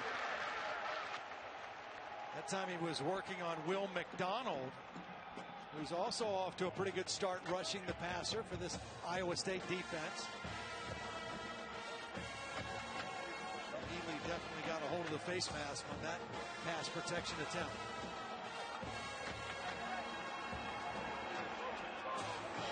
Here's the right tackle now. Eric Swenson, the left tackle. There's John Haycock, defensive coordinator. Did a great job. Said he was a 4-2-5 defensive guy. Then they got here, didn't play good defense. They changed their structure in the middle of the 2017 season to this 3-3-5.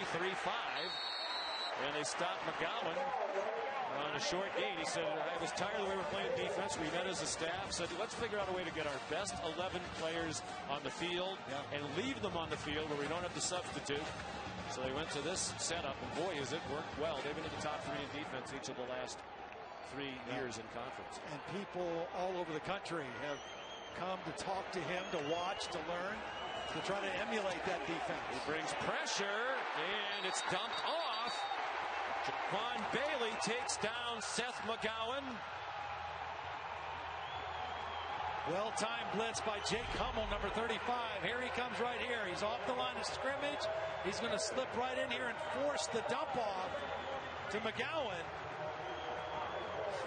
And then a good sure tackle in open field. We talk about the 3-3-5 top. When they line up so often, it looks like there's just green grass everywhere on the defensive side of the ball. But they close so quickly. They have a lot of speed on that defense. Here's another blitz. Looked like the same play. This time it's Pledger on the catch. He's taken down from behind, well shy of the line to gain, and now a decision to make as we're under a half minute to go in the half, and it's 4th down. And Burkich, his career long is 50 yards. He made one from close to 60 in warmups, going in this direction. That time John Haycock came with a corner blitz. It was Tavon Kyle who came off the corner to add a 4th rusher and force that dump off throw. Oklahoma has called their first charge timeout of the half. Please reset the game clock to 3 seconds.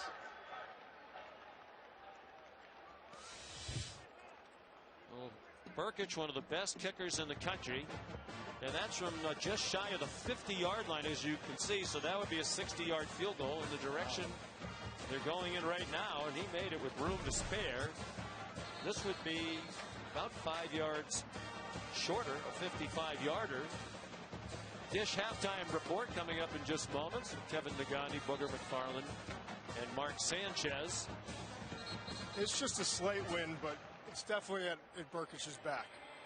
Well, bear in mind, he's never missed a kick. Yeah. He was 17 for 17 in field goals last year and made all 52 PATs. He made his only PAT attempt in 2018. But this is a tester to keep the streak alive.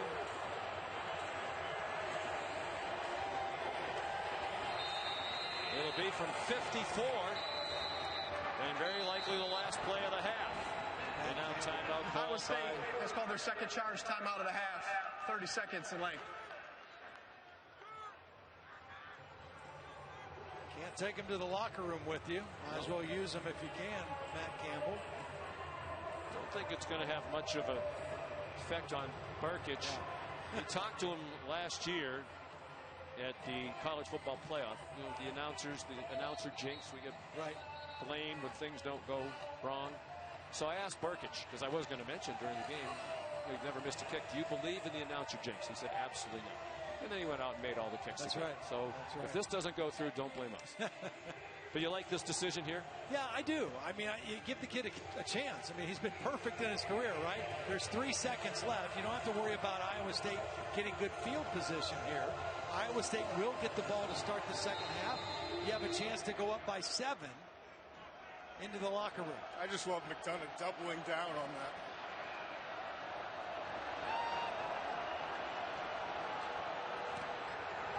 Snap and hold are good, and that kick is no good.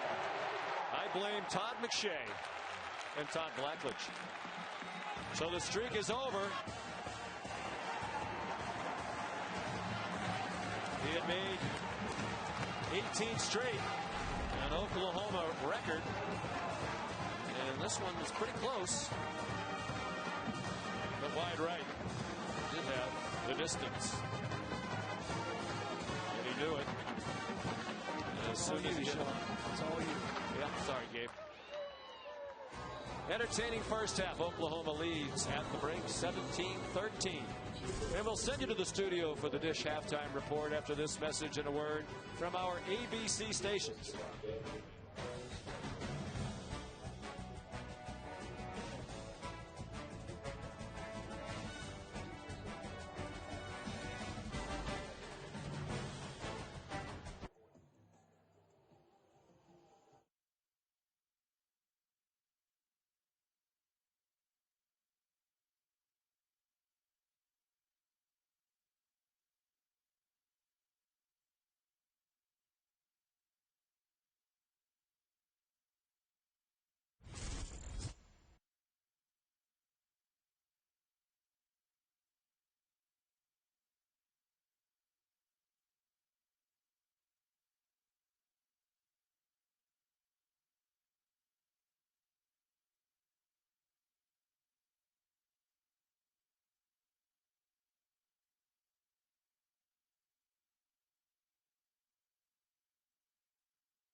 We're at halftime here in Ames, where the 18th ranked Oklahoma Sooners are taking on the Iowa State Cyclones. And we'll be back with second half action after these messages.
Hello. Yep, 3, 2, 1. Trey Lance had 3, 2, 1. Trey Lance had an eventful day. I mean, he started off 1 for 7 in the game throwing the ball and really didn't look like himself. It's a one-game showcase. He comes back and winds up completing 50% of his throws, and he ran for over 100 yards. I mean, you see the ability to extend plays and the explosive elements to his game, but ultimately you'd like to see a little bit more consistency as a passer. What I love about him is the suddenness, again, extending plays and the little things that he does, but it's a one-game not good. Yeah. 3, 2, 1. Trey Lance had an eventful day. It's a one-game showcase. He's coming out and trying to show every NFL scout. 26 of them, by the way, came to Fargo. 3, 2, 1. Trey Lance had an eventful day. He started off 1 for 7 throwing the ball. Wasn't himself early on, but he steadied it as the game went on. He completed 50% of his throws. He rushed for over 100 yards. And you can see as you watch the game, extending plays, the explosive element to his game. Listen, you got Trevor Lawrence. He's going to be the #1 overall pick coming out of Clemson. There's no question about it. But after that, I think if you watch Trey and you really study his game, I don't think there's a big difference between he and Justin Fields. I think it's going to be really interesting, and I think both quarterbacks after Lawrence are going to be top 10 picks when it's all said and done.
you win, you win.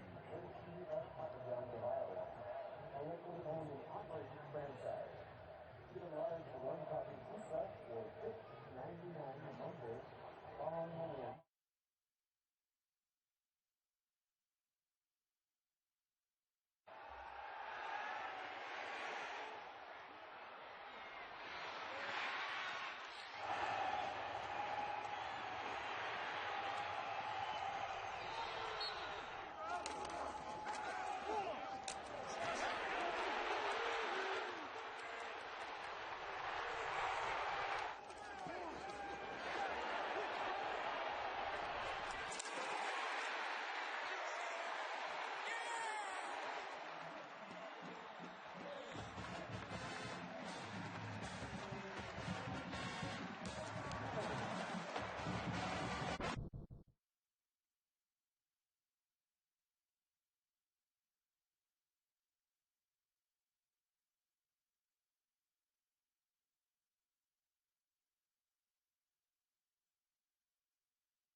Locker Room, the official store of Iowa State Athletics, is your local destination with the best selection of cyclone hats, tees, sweatshirts, jackets, tailgating items, and more.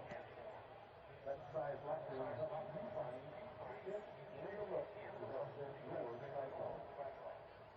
Visit them at 206 South South Avenue Lane or shop online at sizelockerroom.com. Mid-American Energy presents tonight's Wind Energy Showcase. Mid-American Energy harvesting wind to generate clean, renewable wind energy across Iowa. In fact,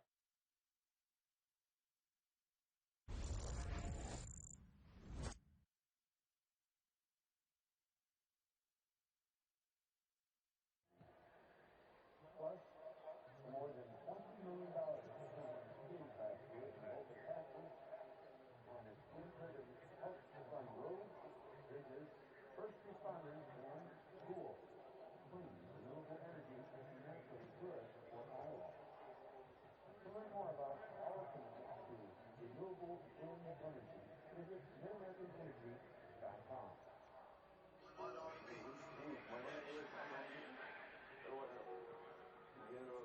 All my plays and everything. And I'm killing it.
Finish up strong.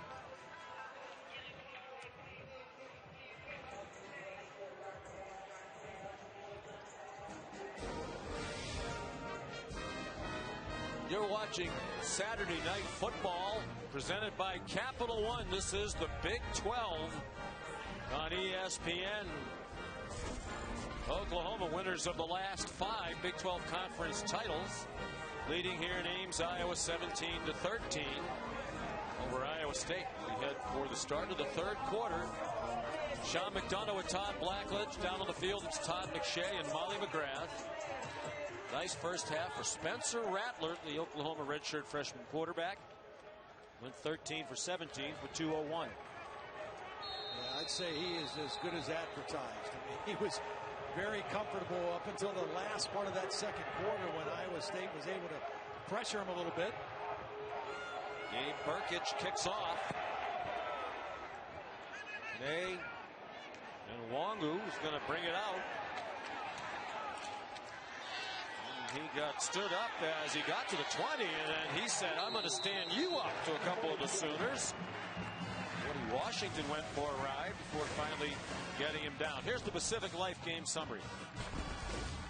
You mentioned Spencer Rattler. I mean, he accounted for 221 yards of total offense. Threw the ball very well, in the pocket, out of the pocket.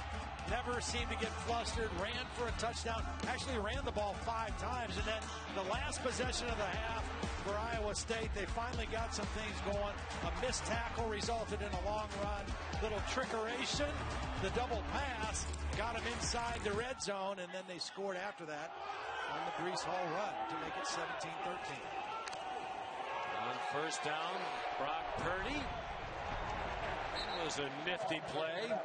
And it's Brees Hall for about 12 and a first down. Here's Molly McGrath. Well, I asked Iowa State's Matt Campbell, how do you get more going offensively? He said, well, they haven't stopped us much. We're still moving the ball well. We're just not finishing drives. He likes Brock Purdy's poise, especially in the first half, but he said people around him aren't playing very well. He doesn't like the discipline of his team and said, this is a challenge to our culture because we played so poorly in the first half, but we're still right there. This is a winnable game for us. When we first got here to Iowa State, inherited a program with very little success in its history. Nice play by Brees Hall. Boy, that looked like it would be a loss. Instead, he turned it into a gain. And the Cyclone fans want a late hit out of bounds. He got shoved out by Brian Asamoah. Well, first of all, Deshaun White had him dead to rights in the backfield and missed the tackle, and just an instinctive spin and go out the other way by Brees Hall. You're right, that should have been about a 4-yard loss had Deshaun White been able to make the tackle, but instead it's a first down. 12-yard gain. Brees Hall up to 62 yards now on 14 carries. Coming off of that 154-yard game last week. Here he comes again, running right. That's 4 more. They're into Sooner territory. Iowa State has not led in this game. Biggest lead was 17-6. It was interesting what Matt said to Molly, that this is a very winnable game, and it is. I mean, they are right where they want to be with the 5-time defending Big 12 champions. It is a winnable game, and for them to take the next step in their program, these are the kind of games they have to find a way to win. Exactly what Brock Purdy, the quarterback, said. We visited with him. He gets away from rushers, dumps it off for Charlie Kohler. That's another first down. Trey Brown chopped him down, but it goes to the Sooner 33. Just great poise again by Brock Purdy. I mean, he feels the pressure, but he doesn't panic. He moves, he drifts, he steps up, but he keeps his eyes downfield, and he's able to find his tight end, who he has so much faith in, for another first down. He's completely comfortable when things are a mess around him. Yeah, I liked how you described that earlier. He's comfortable in chaos, and he really is. He's 8 for 16 for 159. 3 of those balls completed to Charlie Kohler for 56 yards. Flag down, big hole. Kane and Wangu inside the 20. inside the 5 and down at the 3-yard line. But there is a flag along the near sideline near the line of scrimmage. They're going to call false start, I think, or illegal motion. Illegal formation. More than 4 players in the backfield. Offense, 5-yard penalty. Still first down. Well, this is what Matt Campbell was talking about. I mean, the penalties like this, the lack of concentration, lining up wrong, the false starts, some of those penalties that have really hurt their cause when they've been moving. See, they just got to get another guy in the backfield here. It's not a legal formation.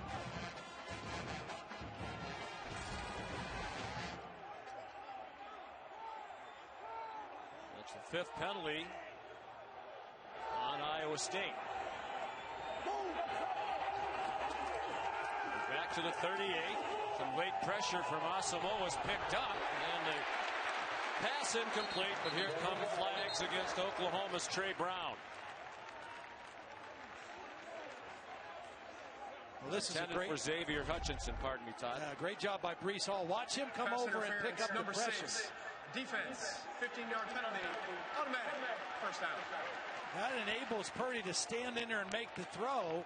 And then here's the pass interference on the end of the play. Trey Brown in coverage. Both arms wrapped around the bigger receiver, Hutchinson. Again, we showed you that graphic. These receivers and tight ends average 6'4" against 5'10" for these defensive backs for Oklahoma. Cyclones on the move again. Down by 4 in the opening moments of the 3rd quarter. Joined us late. They've lost 24 in a row at home to Oklahoma, dating back to 1960. Brees Hall taken down by Josh Ellison after a gain of a yard or 2. There's the disparity in height you were talking about. Well, and what we've seen Brock Purdy do is he knows that, he's aware of that, and he has confidence in his guys going up and fighting for footballs. So he's going to throw the ball in places where you say, wow, that's good coverage, but he's trusting either his guy's going to come down with the ball or they're going to draw a pass interference or a holding penalty, and that's worked out for him so far.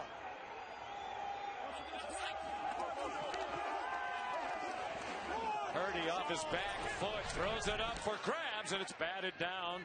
Trying again to get it to Charlie Kohler, and it was Pat Fields who knocked it away. See, that's a play that Oklahoma has got to find a way to come up with a turnover. We've talked about that's the problem. They've not been able to take the ball away. That's a bad decision by Brock Purdy. He's forcing that one into double coverage, and they're in position to make an interception. Instead, they play volleyball and knock the ball down, and they don't get the pick. That's the 3rd time tonight for Fields. He's in position, does a great job in coverage, but just doesn't take the ball away. As a junior's played a lot, he's never had an interception. Hasn't been a turnover by either team in this game. 3rd down and 9. They're in field goal range. They'll hold off on sending the kicker on as they convert on the completion to Chase Allen. Here's what Chase Allen is going to see. I mean, he's going to come right off here, and he's going to see this middle linebacker run right back deep into Tampa 2 coverage. And as soon as he sees that middle void, he sits right in that area and turns his numbers to the quarterback. And that's a good throw and catch for the first down. He had a good game at Oklahoma last year. 3 catches, 33 yards, and a touchdown in that one for Chase Allen. 1st and goal just inside the 10. Hall in a heap of trouble and down. About a 4-yard loss. Taken down by Deshaun White.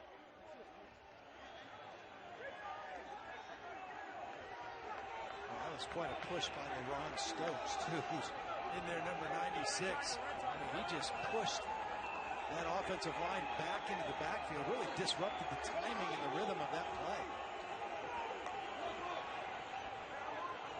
Perkins looking on, suspended, but there are reports he could play next week, that his suspension might be shortened. Oklahoma officials wouldn't confirm that, but they're optimistic. There's still conversations to be had. Hall looked like he wanted to go up and over, and the defender backed away, so he stuck the landing, and then Trey Brown knocked him down or out of bounds. There is a flag Holding down. number 55. Offense, 10-yard penalty from the previous spot. Still second down.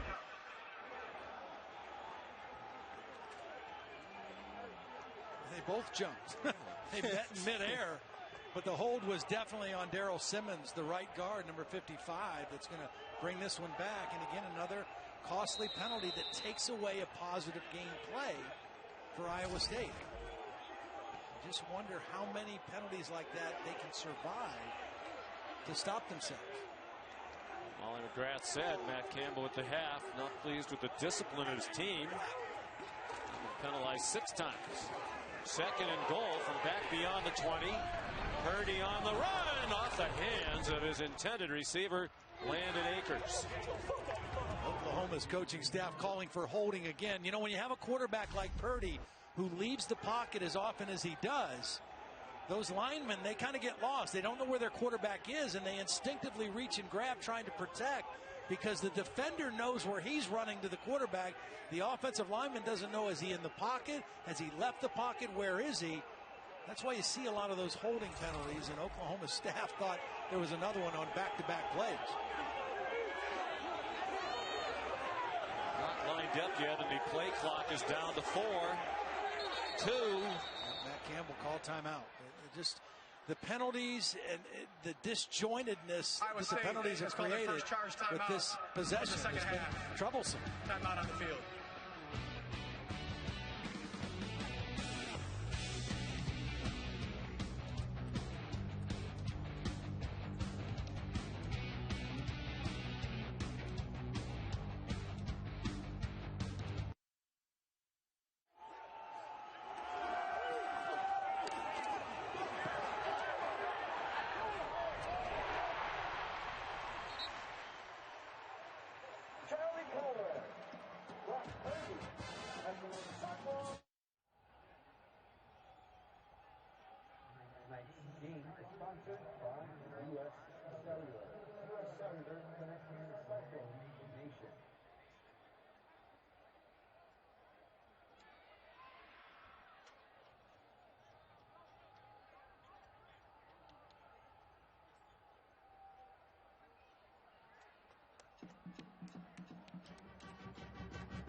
For 44.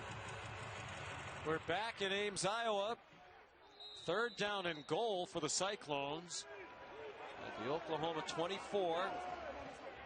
Iowa State down by 4. They've hurt themselves with penalties on this drive. Reese Hall makes it an easier field goal try for Connor Asali. Marcus Stripling made the tackle. They'll try to kick their third field goal of the night for Matt Campbell to get within 1 after a 9-yard gain. This game has had a little different feel than the one a year ago.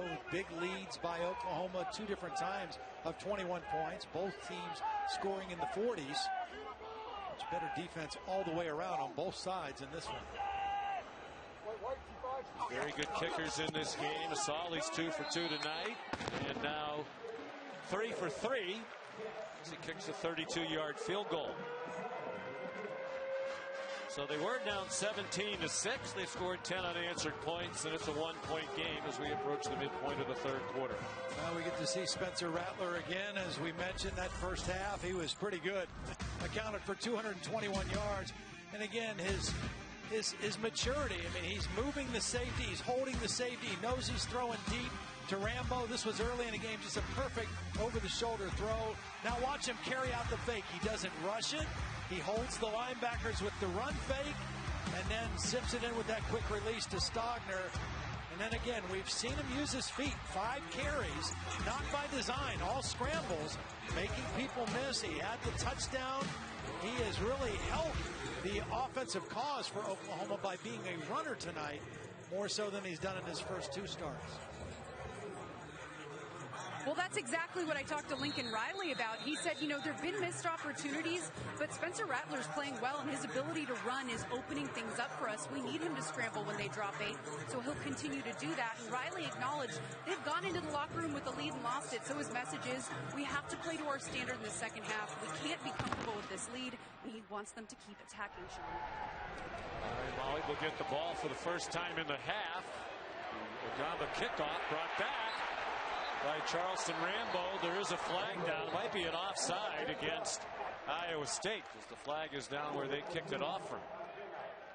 And if I'm Oklahoma, I'm going to make them kick it again because they're not kicking the ball very deep to begin with. Offside. Back them up another 5 yards. Kicking team. That 5-yard penalty will be added to the end of the run. First down, Oklahoma. And they have the choice of starting on the 21 or trying to return it again. Oklahoma has elected to re-kick the ball. It'll be a 5-yard penalty from the 35-yard line. I think this is a good decision by Lincoln Riley. Give your guy a chance. Again, they're not knocking the ball out of the end zone. Zach Peterson guilty of the offsides.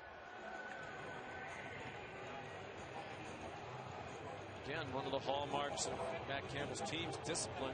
He said when I first got here, when we weren't very good, it was about attitude and effort. He said now that we are good, it's about attitude and effort and precision. And they're lacking the precision tonight. And the penalties, I mean, they've got 7 penalties now for 60 yards compared to 5 for 59 yards for Oklahoma. And he and his coaching staff have to take the blame for the timeout they used a moment ago because they took a long time, it seemed, getting the play call in, getting the people on the field they wanted for that play. He's done a terrific job. Still just 40 years old, an Ohio native. Son of a coach. His dad, Rick, a long-time high school coach. Matt, like many of us, grew up idolizing his dad. Idolized his high school coach at Perry High School in Ohio, Keith Wakefield. Also learned from one of the all-time greats, Larry Karras, who was his head coach at Mount Union. He played college football. Rambo again.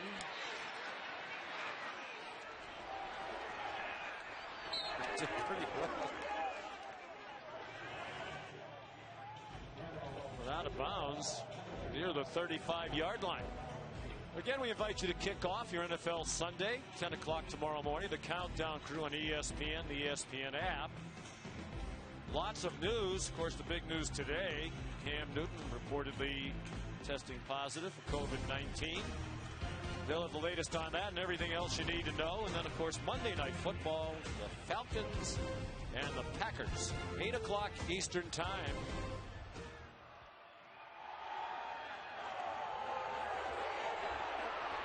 On first down, first play from scrimmage of this half to dump down to Jeremiah Hall, who got dragged down, but he has a first down with a little bit to spare as he got to the 45. You go back to that penalty, you say, well, it's an offsides and a kickoff. It's only 5 yards, but the reality is it was a 19-yard penalty because of the difference in the return. They start on the 35. One play later, they're almost to the 50-yard line. So great field position for the Sooners here early in the third quarter. Need to stay in attack mode with the lead. Seth McGowan weaves through the crowd, gets about 8. Mike Rose made the tackle. These have been frustrating penalties, too. Yep. Formation issues, offside on a kickoff. Like, you don't see that very often, especially from a Matt Campbell team. In his 5th year here, doing 3-9 his first year, on 24-17 since. Winning record, at least 7 wins each of the last 3 years. They've been to a bowl game each of the last 3 seasons. McGowan stays in the block. Rattler runs again. Wow. Fancy footwork. And now there's a flag down well into the play. He did get the first down with a yard or 2 to spare, and Orion Vance, the middle linebacker, made the tackle. I think they might call a blindside block on Seth McGowan. I think that's what we might have here. Holding, number 52. Yep. Offense. 10-yard penalty from the previous spot. Still second down. Tyrese Robinson, the guard, is who they're going to get here. Here's the hold right here. I thought they were going to get Seth McGowan right here on kind of a peel back block. Right there, but they didn't call that. They called the hold. There's the takedown by Tyrese Robinson. And really a foolish penalty because Rattler was well beyond him when he took him to the ground.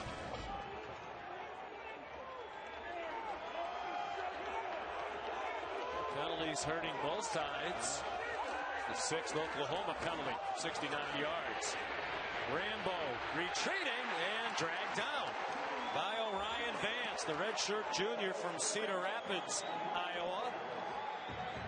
Well, that's a great play by Vance because that is one of, I think, Lincoln Riley's best plays. It's a crossing route, but because it's around the line of scrimmage, players can block downfield, so it's really a screen. And Vance does a great job of picking them up across the field and getting in there before anybody can get to him and getting him behind the line of scrimmage. So 3rd down and 14 for Oklahoma. It's first possession of the second half. Rattler steps up again. He's across the line of scrimmage, across midfield and out of bounds, shy of the line to make by about a half a yard. And close enough that you would think Lincoln Riley would go for this. Yeah, I think he might. You know, he tried the long field goal. goal. The field is the runner short of the line to gain. It'll be 4th down. He took a big shot by Mike Rose. You could see that he wasn't going to slide. He was going to try to get the first down. Mike Rose knocked him out of bounds with the high tackle. And they are lined up to go for it. On 4th down, about a half a yard. Seth McGowan, the running back. They fake it to him. Rattler had nowhere to throw it originally. Throws near side, and it is caught for a first down by Drake Stoops. Apparently stayed on his feet to get that extra yardage. After the catch, they're going to give him the 37-yard line. It's the 2nd time in the ballgame we've seen Oklahoma with a short yardage situation. Not confident to just slam it in there and run the football and go play action pass. Rattler does a nice job of finding Stoops. That wasn't the primary receiver.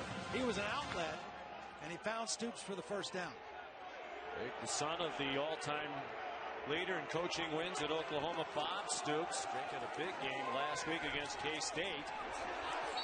Good job by Pledger to stay in bounds. They'll mark him out at the 32-yard line.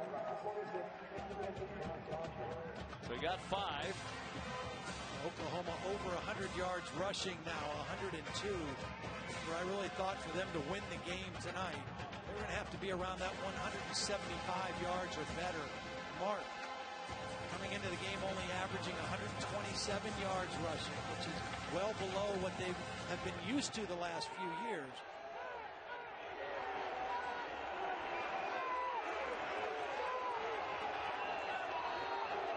Second and 5. Cyclones crowd the line of scrimmage. Rattler over the middle. First down. Austin Stogner took a hard hit, but held on to the football, and they'll mark him down at the 21-yard line. You know, it was interesting watching Lincoln on that fourth down call. He didn't hesitate for a second. He knew he was going to go for it, but they had no intention of running the football. Which is, you know, they're not the same Oklahoma team in terms of the run game and the physicality up front that they have been the last few years. Not yet. They may get there. I mean, they've got some young, promising guys. Go back to the ground here. A couple of nice cuts by T.J. Pledger. Their fifth leading rusher from a year ago. We mentioned Jalen Hurts was the leading rusher, the quarterback. He's with the Philadelphia Eagles. Kennedy Brooks opted out. Chase Sermon went to Ohio State. Ramondre Stevenson still suspended. So it's really on the legs now of Pledger and Seth McGowan. 3 minutes to go in a fast-moving third quarter.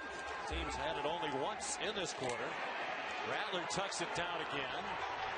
He's across the line of scrimmage and taken down right there by Jake Hummel. They're such good tacklers. He's a senior from Des Moines. Well, they have to be. To play this defense that they play, where they drop 8, they leave a lot of openings, and you've got to be able to tackle in space and tackle in the open field. That's what John Haycock has seen from his defense. Coach Haycock from the coaching families. Brother Jeff, 26 years the coach at Muskingum. And we know Jim Haycock well, longtime defensive coordinator at Ohio State, now retired.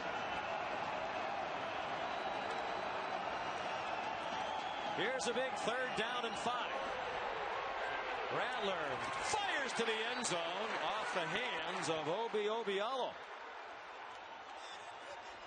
You know, we haven't talked about Jaquan Bailey too much in the game. I want to show you what Oklahoma did on this time. Watch Stogner. He's going to get a chip and help the left tackle. Watch him hit Bailey on his way out and then release into the route. That's one way you can take care of or try to slow down an outstanding pass rusher on the edge like Jaquan Bailey. So here's Burkich with a miss from 54 just before the half. His first career miss, and he's not going to miss 2 in a row. That's good from 33 yards out.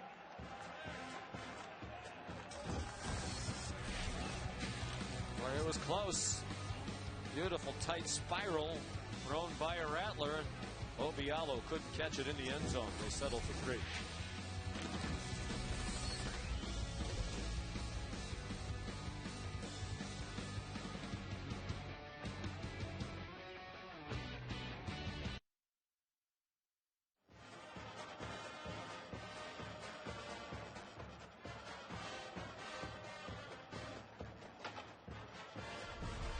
Saturday Night Football, presented by Capital One on ABC, is brought to you by General Mills. This football season, no matter where...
Saturday Night Football, presented by Capital One on ABC, is brought to you by General Mills. This football season, no matter where you are or how you pregame, we are all Tailgate Nation. Find game day recipes and savings at wearetailgatenation.com. And Chex Mix. It takes a mix. Alex Grinch, defensive coordinator now at Oklahoma. Matt Campbell, head coach at Iowa State. Teammates on those Mount Union powerhouse teams, late 90s, early 2000s. Grinch was a safety. Matt Campbell, two-time All-American defensive end. A lot of respect for each other. They're friends. Going head-to-head here tonight. They won 2 national titles together. Each one another without the other. They didn't fully overlap during their time at Alliance, Ohio.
The play, Clemson #1, Alabama right on their heels. Tied a big win today over Texas A&M.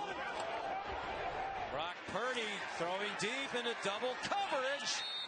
And it's knocked down. He was trying to get it to Landon Akers. And it was batted out of the air by Brendan Radley Hiles.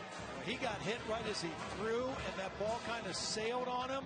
And And he has Landon Akers to thank, because Landon Akers just went up and played defense and knocked that ball away. This should have been an interception, and Akers just kept fighting for the football.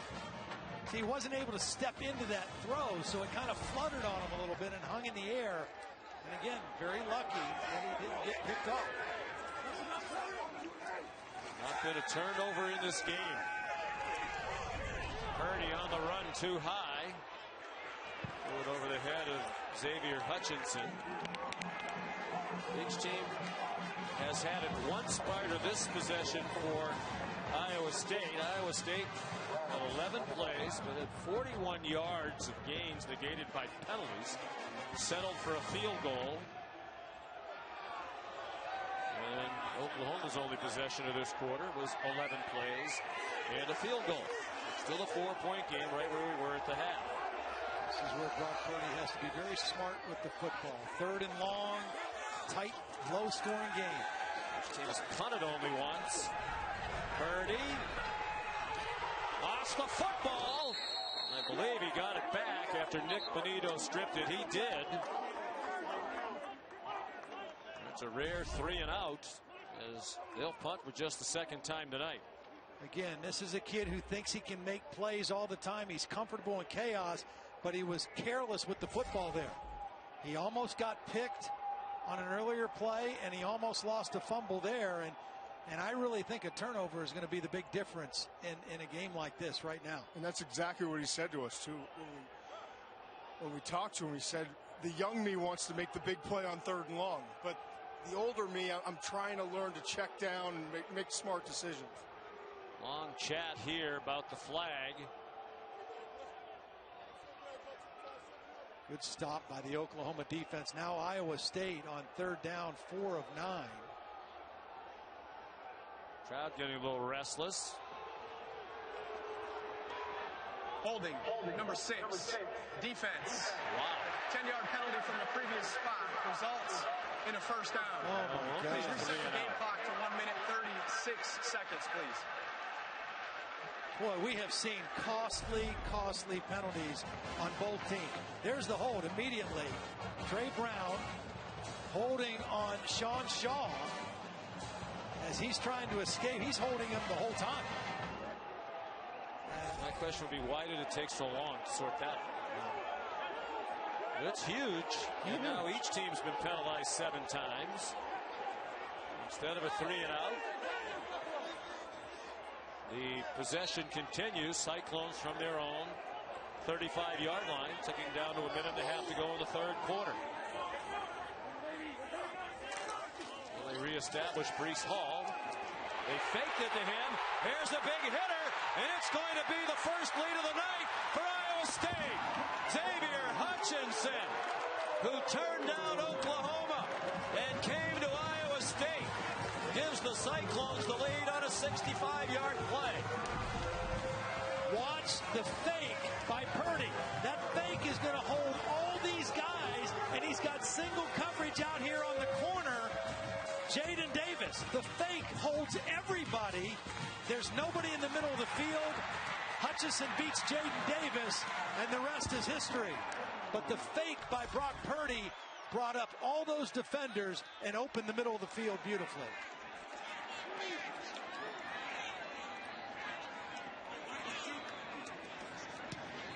Honor Asali adds the extra point. There's Tom Manning. He's the play caller, offensive coordinator.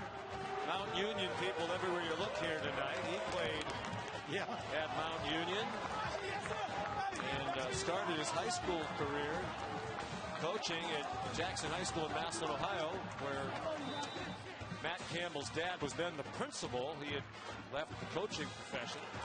And I thought Tom Manning was interesting the other day. He said, I basically owe my whole career to the Campbells, and I've never really had to interview for a job. That's right. He said, Matt Campbell's great, but Mr. Campbell is the man. Rick Campbell, a longtime coach at Massillon Jackson. Of course, you didn't know, but Jackson was our arch rivals at North Canton Hoover. And the Hoover Vikings beat the Jackson Polar Bears last night, 14-13. Thank you very much. Xavier Hutchinson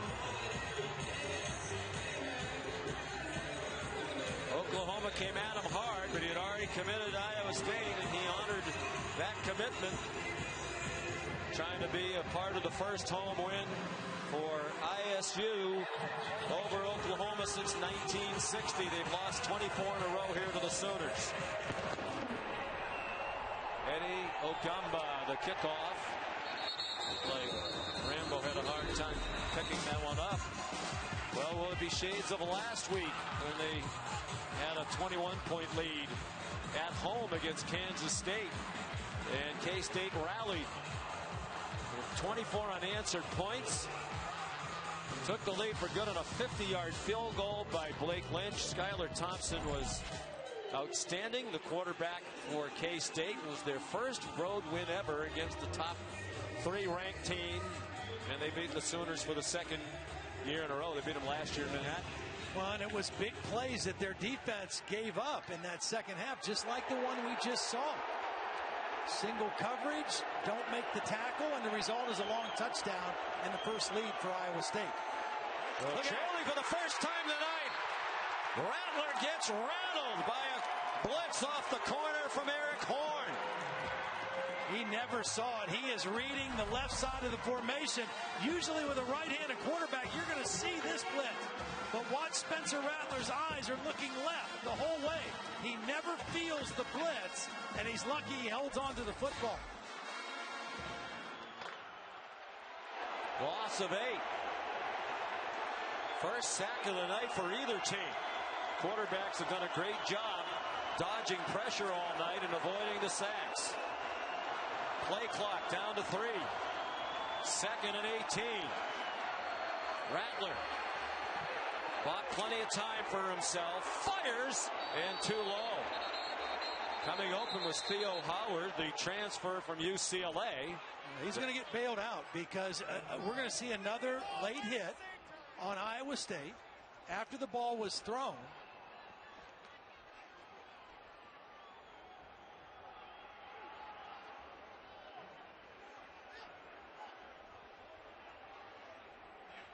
Personal foul, roughing the passer, number 32.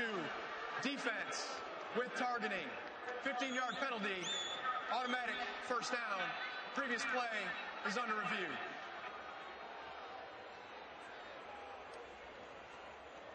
Gary Vaughn, backup linebacker. Redshirt sophomore from Atlanta. This is going to be an incomplete pass, and it's going to be 3rd and 18. But when you're trying to take the next step as a program, get a win that could really send you on your way, perhaps toward a conference title. They're good enough to win the Big 12, Absolutely. they believe, and I think a lot of us believe they are as well.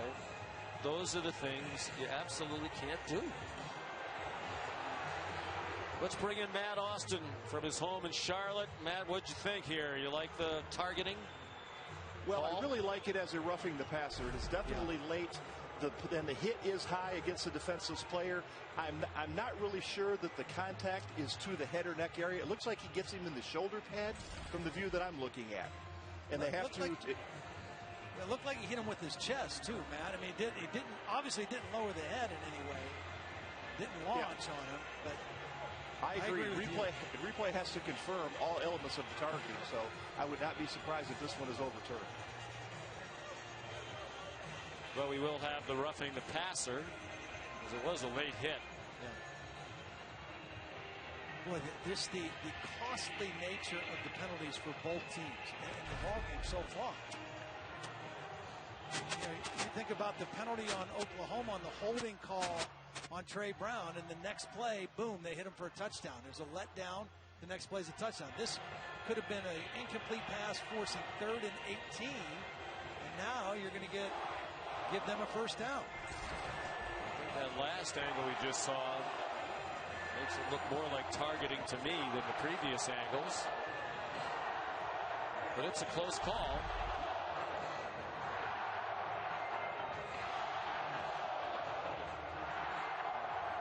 Matt, do you have anything else you want to add after we've seen a few more replays?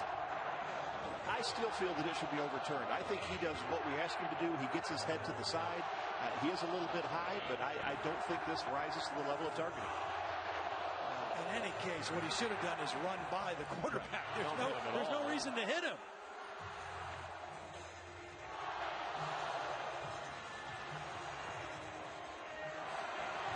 Jeff Hansen is the replay official.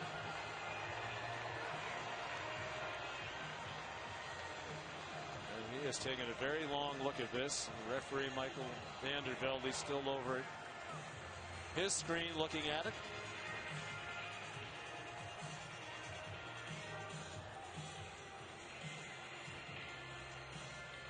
To me, this is the one that makes the case for targeting. Kind of lowers the head. It looks like it's helmet to helmet on that angle. But as you said, Matt, I mean, it seems like they've gone to in recent years, you know, it has to be kind of clear cut, where if not, it's give the defender the benefit of the doubt. Would that be a fair assessment of what the rule philosophy is now? Yes. Here we go. After reviewing two aspects on the play, it was an incomplete pass. The targeting is confirmed. Number 32 has been disqualified. 15-yard penalty. First down, Oklahoma.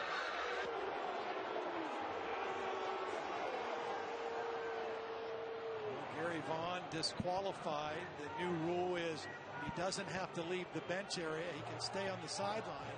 Doesn't have to go to the locker room. Yeah, it was the walk of shame before. And I think that's a good rule change. That's a terrible penalty. Totally needless. They would have had Oklahoma in a big pile of trouble. Going down in a pile with Seth McGowan. Kenny Uzurike makes the tackle. Uzurike's had a nice game. Fifth-year senior out of Detroit. Might well be the last play of the third quarter. It will be, as the Sooners are going to take it to the other end of the field. They're on the ropes. They haven't lost back-to-back regular season games since 1999. ESPN's presentation of college football on ABC will return after this message. And a word from our ABC stations.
Served as a police officer and special agent with the Secret Service.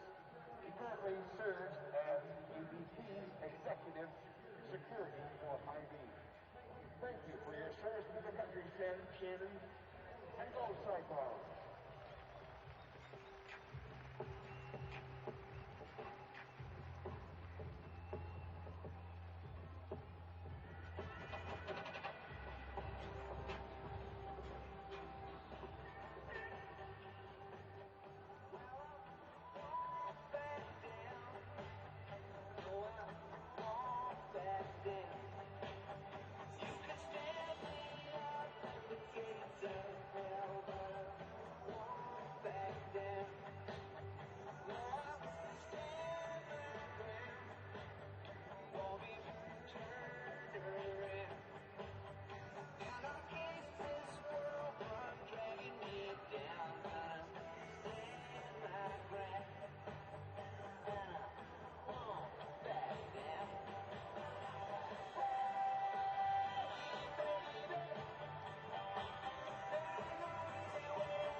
Thank you, Kevin. Here it's a 3-point Iowa State lead. Spencer Rattler throws over the middle, and it's caught. Got through to Theo Howard. And it's a first down for Oklahoma out to the 45-yard line on the opening play of the fourth quarter. First catch of the night for Howard. Good for a 14-yard gain. Graduate transfer from UCLA. Played in only one game last year due to a wrist injury. That game was against Oklahoma. TJ Pledger, the running back. Flea flicker. Rattler. Long throw downfield. The sideline for Oklahoma wants a flag. They felt Marvin Mims was interfered with by Arnold Azuna. There is no flag. I don't think there was interference. I thought Azuna played it perfectly. He looked back for the football. He just worked the receiver towards the sideline with his body. And that was just good discipline by the Iowa State defense. They weren't fooled by the razzle-dazzle. You see them look back for the football. A little bit of fighting between the two of them, but not enough to draw a flag. 2nd and 10. Light rain has begun to fall here in Ames, and it's chilly. We're down to the high 40s now. 49 degrees with a light wind. Shovel pass. Seth McGowan lowers his head, goes down in ISU territory, about 2 yards short of the first down, and here comes a big third down for OU. Oklahoma trying to go with a little tempo here. Iowa State trying to substitute. Rattler. Long throw. Has a man behind the defense. The ball underthrown, and that helps draw the flag. Because as Rambo came back for it, he collided with Greg Eisworth, and it'll be a pass interference penalty. Yeah, this is a good call, the right call, and really it's an okay penalty. Pass interference, number 12. Defense, 15-yard penalty from the previous spot. Still first down. It's a 15-yard penalty instead of spot of the foul like in the NFL, and if he doesn't interfere, it's a touchdown for Oklahoma. So at least it gives the Iowa State defense another shot to stop him here. And if Rattler throws that ball long enough, it's probably a touchdown. That's surprising that he underthrew him. Yeah, the wind has changed, though. Yeah, it's picked up with this precipitation that's come in. The flag's now blowing straight out. Almost as if we're having a little squall here. Seth McGowan trying to find running room, and enough of that, says Mike Rose. You can only dance so long. You can dance maybe one step, and then you got to hit a hole in a crease and go. And that was more than a couple steps of dancing by Seth McGowan. And the point Todd made about the wind from the field is important now, because a field goal would tie it, but Burkich, if it was from this distance, it would be right around 50 plus into a wind that has picked up in the last few minutes. 2nd and 12. The fake to McGowan. Rattler incomplete. Trying to jam it into Austin Stockner. Isheem Young, the safety from Philadelphia, Pennsylvania, broke it up.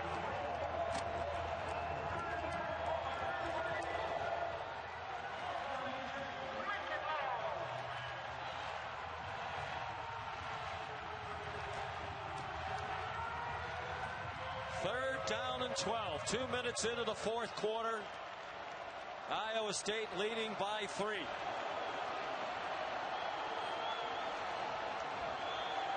Rattler 19 out of 26 for 250. They rush 5. They're in hot pursuit. Running out of time as he throws down the field and through the hands of Theo Weiss. That looked catchable, but he didn't catch it. What a beautiful throw under major duress. I mean, Iowa State brought a blitz. They forced him out of the pocket, and on the run, you can't give your receiver a better opportunity than that. Went right through both hands of Theo Weiss. Wow. That's a big miss. First time he's been targeted tonight. Could have made a huge play. Now they are going to try the long game-tying field goal from Burkich, who had his first career miss of any kind, extra point or field goal with a 54-yard try late in the first half. They've running men onto the field late, and they have to use a timeout. Yeah, they didn't have an end blocker. And Austin Stogner was late getting on the field, and they had to waste a timeout.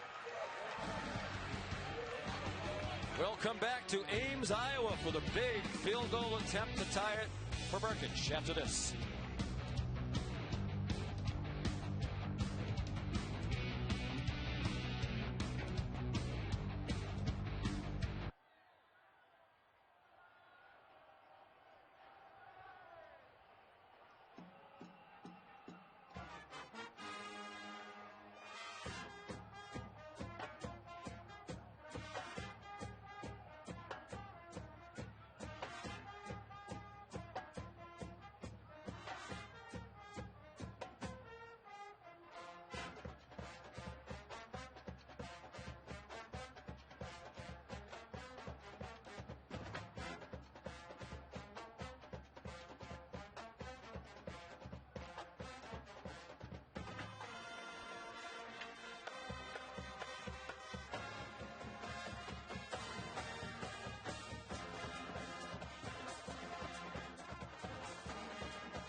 Out of the timeout, here's Gabe Burkett, 2 for 3 tonight. Made from 18 and 33, missed from 54. He had made all 78 kicks of his career, including 18 field goals before the 54-yarder that was missed in the other direction with the win late in the first half. So he's 79 of 80 for his career, including PATs. From 51, it would be a career long into a breeze to tie it.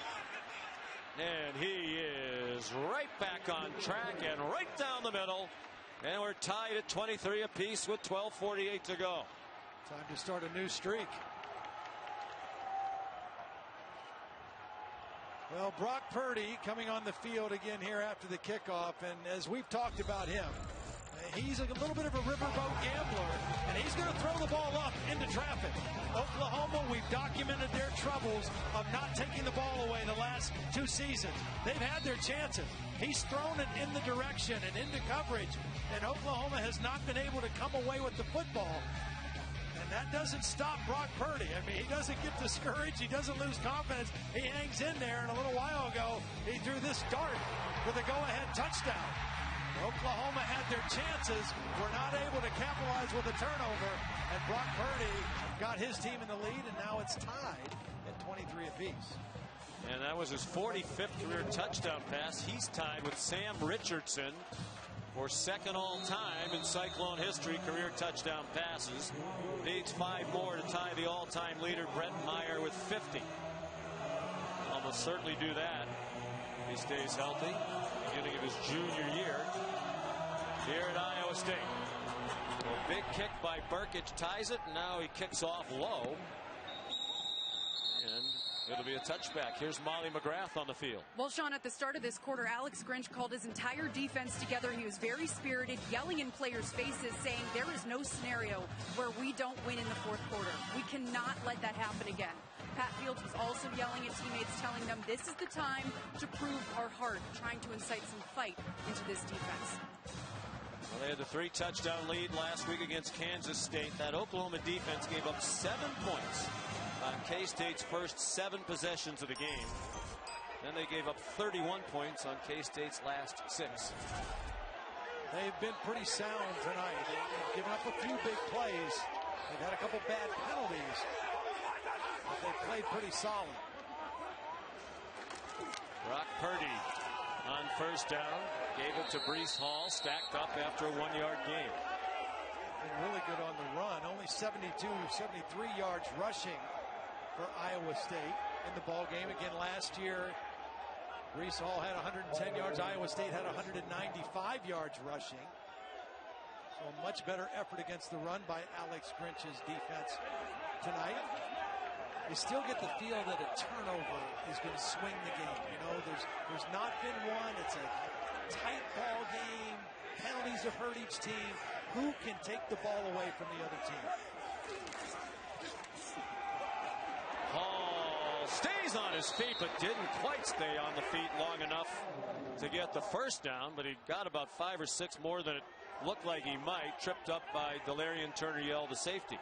There's no lack of confidence with these quarterbacks. I mean, it's been fun to watch. Rattler, he doesn't care. He makes a mistake, he's going to come back and sling it. Purdy's the same exact way.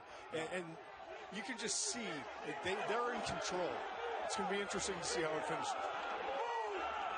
Quarterbacks who hail from Arizona. Rattler was a top recruit. Purdy under the radar. He dumps it down to Breece Hall, and that's the first down. When we spoke with Brock Purdy the other day, he said he really didn't start getting recruited until after his senior season. In high school, his junior year, he got mono, got sick, missed some games. He said, when I came back, I looked skinny and weak because I didn't have a very good year. But then he set the state record in 6A for passing yards as a senior. Here came Boise State, Alabama, Texas A&M.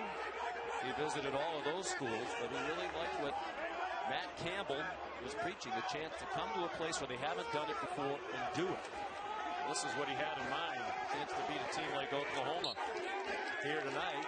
He pitched it back to Breece Hall again, and Brian Meade made the tackle, backup linebacker.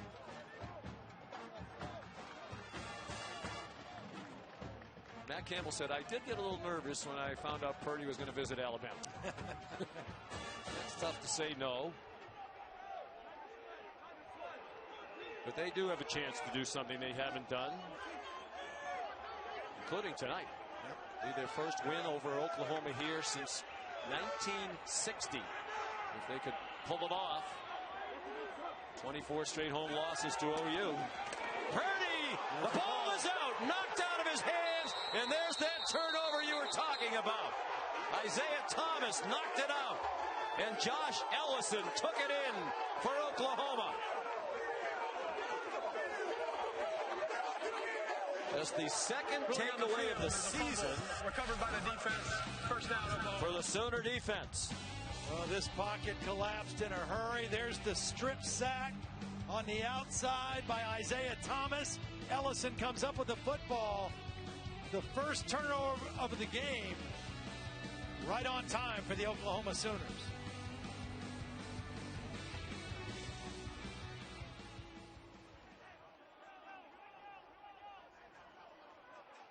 Well, they have won the turnover battle in only one of their last 13 games.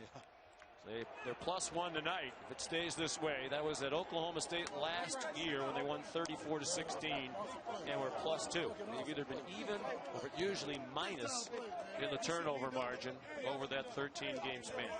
Well, they were -4 last week against K-State, and Lincoln Riley said it was really more like -6 because we had a punt block and we got stopped on a 4th and 1. Those are like 2 turnovers. Well, now they're +1 And if I'm Lincoln Riley, I'm Rolling on thinking the field about of a the play. fumble is confirmed. It's first down, Oklahoma. I'm thinking about a play right now where we take a shot to the end zone. Let's see if we can capitalize on the momentum of the turnover and go for the jugular right here. Win sudden change, right? Boy, Alex Grinch must be the most relieved man. He has been harping about turnovers ever since he got there a year and a half ago from Ohio State. On first down, Pledger. That's about 6.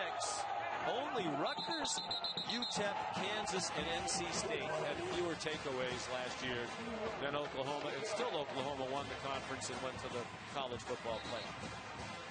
They were -8 turnover margin, which is almost unheard of to be a playoff team for a national championship contending team and be on that side of the ledger for turnovers. At the very least, they're in field goal range to retake the lead with under 10 minutes to go. Second down and 4. McGowan. It didn't look like a freshman on that run. Patience to find the hole and then accelerated through it. Big gainer inside the 20 and another first down. Lincoln Riley told us about him, said, he's got some pop. You'll see that. He's a talented, explosive freshman, and we saw him this run. He sees a crease, and he does have a little about extra pop there. He fights for extra yardage, too. Got 14 total. They're inside the 20.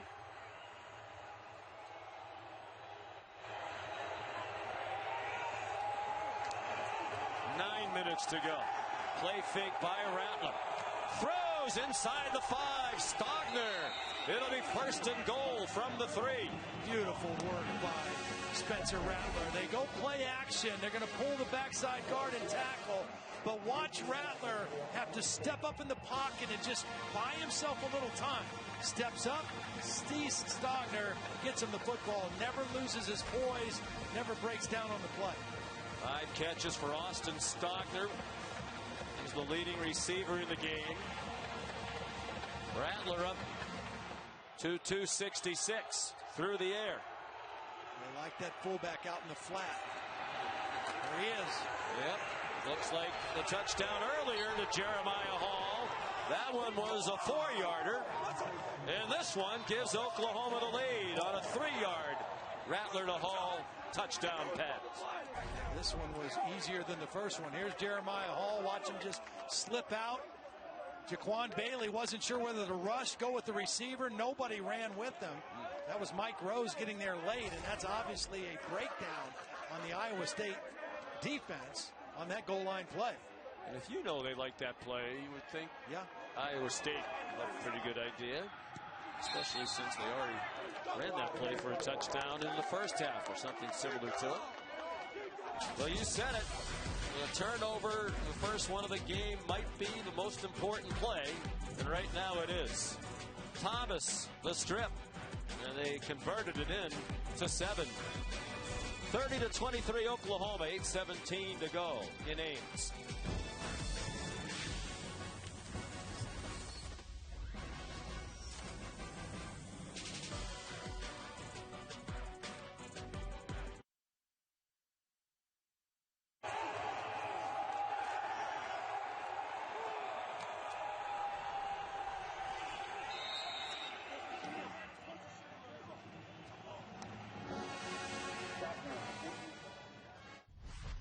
Saturday Night Football on ABC is presented by Capital One. What's in your wallet? And in part by Pacific Life. More than 150 years strong.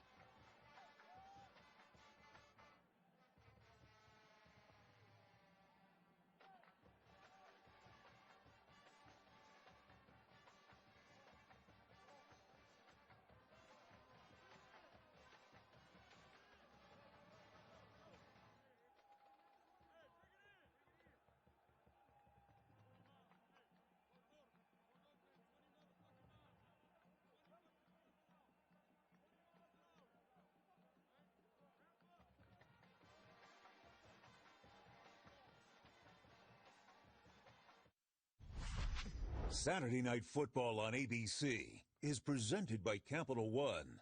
what's in your wallet. And in part by Pacific Life, more than 150 years strong. Trust in your tomorrow.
Saturday Night Football on ABC is presented by Capital One.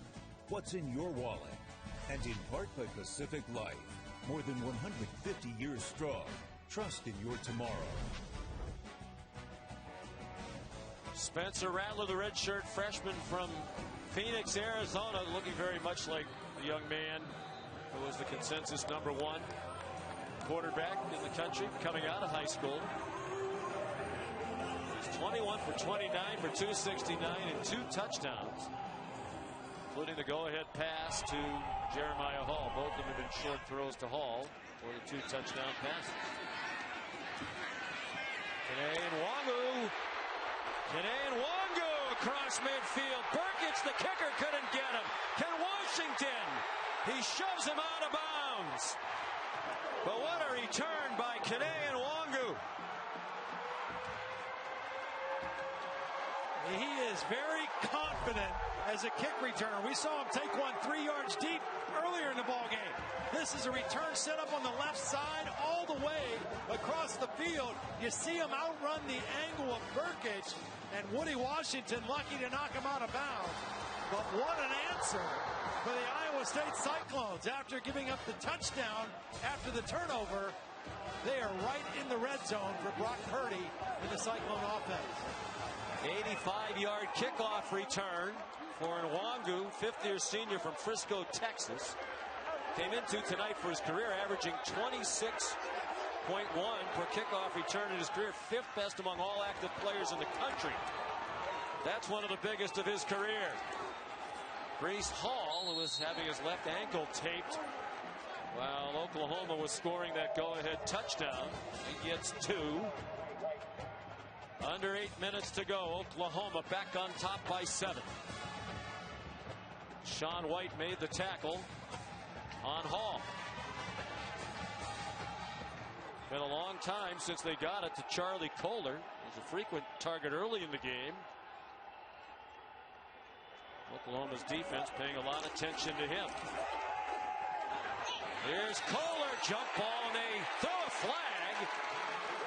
Looked like some hand fighting by both of them, but you wonder if it's going against Brendan Radley-Hiles. This has been what they've decided they're going to do. Charlie Kohler is 6'6", 257. 44. Defense. Foul occurred in the end zone. Ball replaced at the 2-yard line. It's an automatic first down.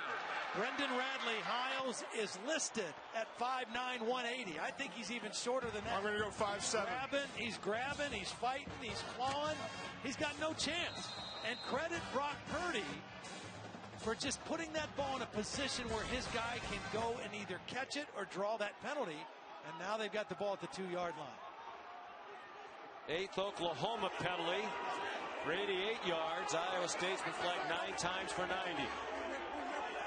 3 yards away and an extra point from a tie. And they punch it in. Purdy wants to do it himself, and he does. Brock Purdy from 3 yards out.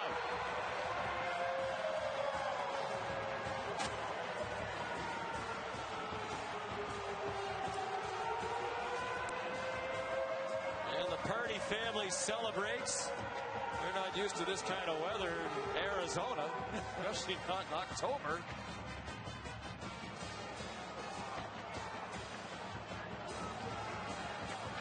And now a huge extra point from Connor Asali.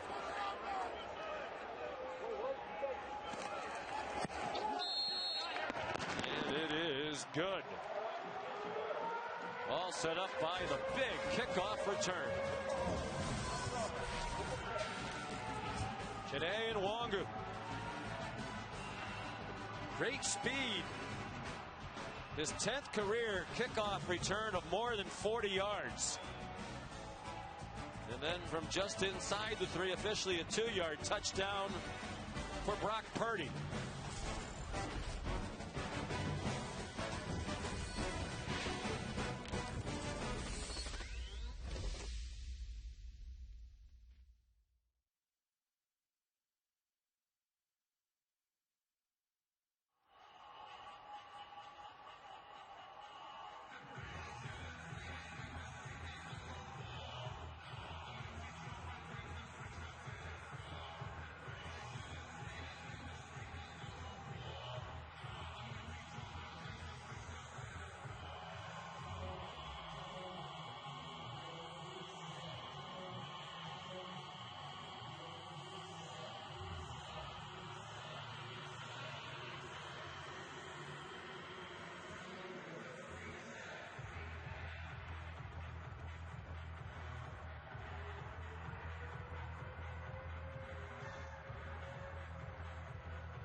Well, this crowd is alive. 15,000, but they're making more noise than you would expect from 15,000. They are loving the opportunity to be here tonight, and they're loving what their Cyclones just did. Tied it up at 30. And the kickoff by Eddie Ogamba is a touchback. Here's Kevin Nagandi.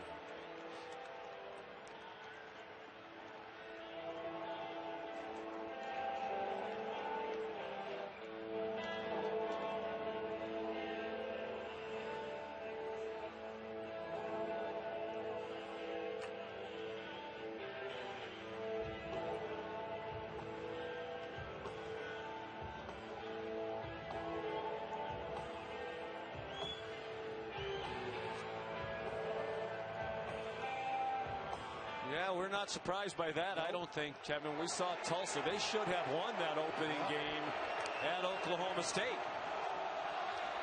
Tied at 30 apiece midway through the fourth quarter. TJ Pledger on 1st and 10. Weaves ahead for about 3. Not a time left for Spencer Rattler. There's no sense of urgency. It's a tie ball game. Be smart with the football. He's played mistake-free football so far tonight. Steps into a bomb down the field, and it is incomplete. Leaping effort by the true freshman Marvin Mims. Lawrence White made a beautiful play. I mean, he is isolated in coverage. He goes up and gets a hand in between the two hands of Marvin Mims and knocks that ball out. Really athletic play by White. That was a beautiful throw, too. Yeah, boy, did he throw a beautiful ball. Really at every level of the field. That great touch, short and intermediate, and a strong and accurate arm down the field. You got to think about Stogner here, right here in the slot. Kind of been his go-to guy on third down. Apparently some movement along that Oklahoma front. And each team will be penalized for the ninth Number 59. time. Offense, 5-yard penalty. Still third down. 9 each was Adrian Ely.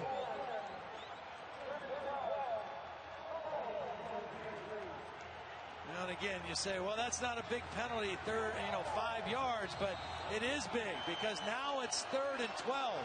You're really behind the chains.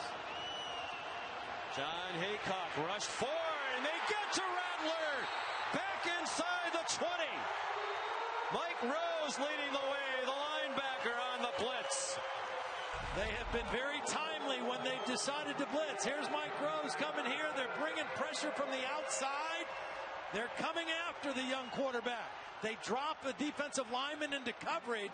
They go after him with linebackers, and they get him on the ground for a sack. Will McDonald really first there. He does a terrific job as a rush end. They consider him a third down specialist, and he certainly was there. So here's just the second punt of the night for Oklahoma's Reeves Munshaw. That one blocked by K-State last week. That was a big play. Got this one off. And a fair catch made in traffic by Greg Eisworth. So excellent field position for Iowa State. Cyclones at their own 45. As we take a look at the college football rankings coming into today, brought to you by Capital One. Alabama, we saw them last week. They were impressive today. We'll see them again next week.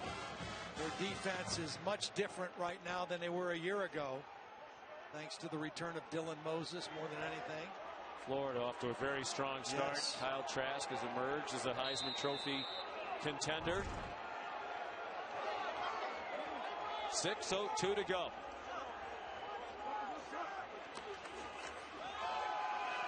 Breece Hall trying to get outside left, and he gets tackled around the legs. Nice play by Isaiah Thomas, who had the big strip of Brock Purdy that set up the go-ahead score not long ago for Oklahoma.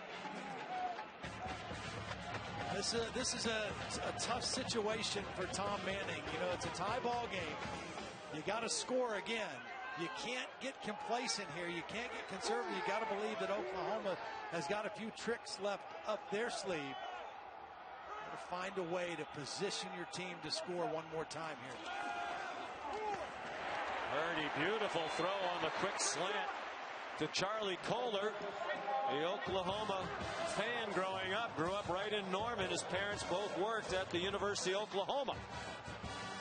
That was a beautiful throw. Timing, little RPO type action. You fake, you hold the linebackers, and you throw right behind them to the big tight end. Kohler not only a terrific tight end, but 3.98 GPA. Easy major though, right? On first down, it's Breece Hall. He doesn't go down. He might go all the way. They finally wrestle him down inside the 10-yard line. What a run by Breece Hall. It finally took Trey Brown to get him on the ground after Nick Benito couldn't do it. Give Hall a lot of credit. He had to talk his way back into the game with the left ankle injury that he had. The trainers looked at him and he said, you know what, I'm going in. It doesn't matter. And to have that big play right there is huge. Yeah, and just poor tackling by Oklahoma. We saw this last week in a couple instances in the meltdown against Kansas State, and it couldn't have happened at a worse time right now. 36-yard run, fourth play of 30 plus. He stays on his feet again and scores. Touchdown Iowa State. The Cyclones go back on top with 4:06 to go.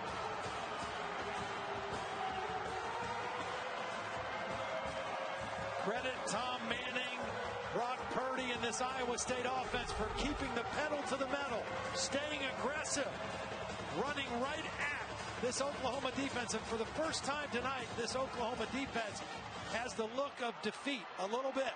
That possession, they didn't tackle well. They got out of gaps. It's the first time we've really seen that out of their defense tonight. Big extra point here for a 7-point lead.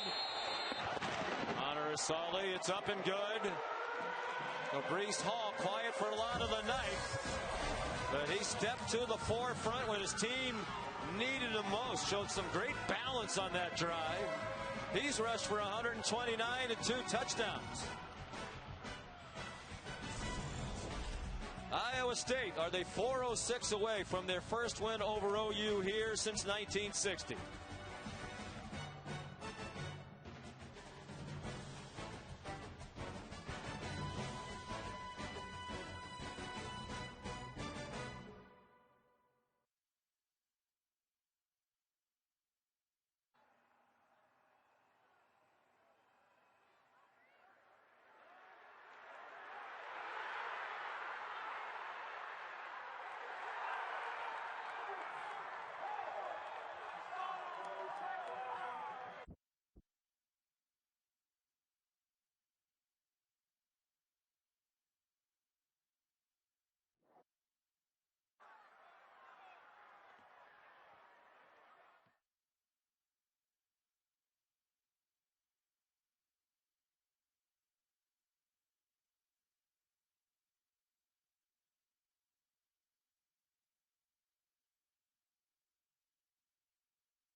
On a chilly night at Ames, Iowa, the Iowa State Cyclones have taken a 7-point lead over Oklahoma on a touchdown run by Breece Hall.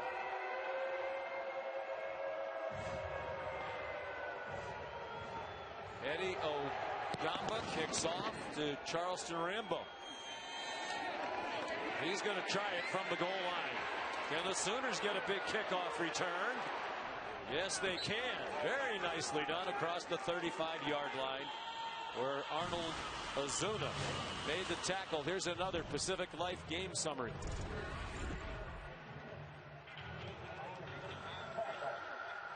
Those big plays, especially here in the second half, what you've been talking about, reminiscent of last week when the Oklahoma defense gave up some big ones to K-State. Yeah, and then the inability to really powerfully run the football when they've needed it by Oklahoma, also the case tonight. Here's where you need Charleston Rambo. He's got to step up along with Stogner now. They'll throw it out wide for a short completion to Charleston Rambo. He's the main man out wide now with the departure of C.D. Lamb to the NFL after last season. He had the long catch early in the ball game. He's been very quiet. That's just his third catch now after that big one early. But he's your veteran guy. He's the guy who has to step up and make some tough plays for you. Spencer Rattler's been poised all night. Making plays with his arm and his feet. McGowan reverses field. Got too much dancing. Yeah, a lot of dancing. Then he ran into Rattler and he goes down for a loss. Swarmed under. They're going to give him forward progress, if that's what you would call it, to about the 35-yard line. And that is a really, really bad play for Oklahoma. It was well defended. You just take what you can get.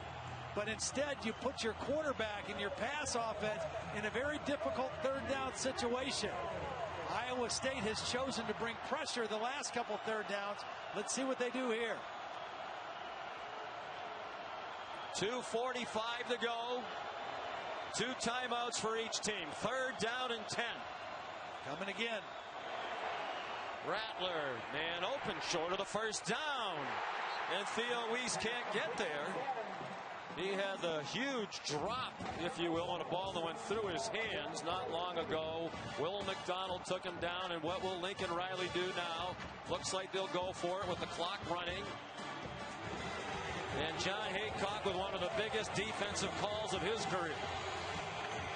You got to believe Stogner is going to be somebody he's looking for.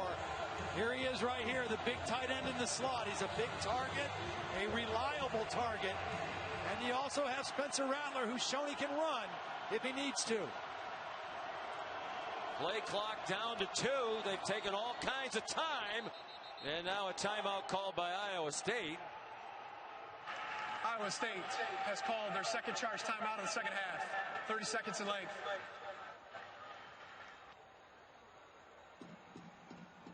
Well, Lincoln Riley calls the plays.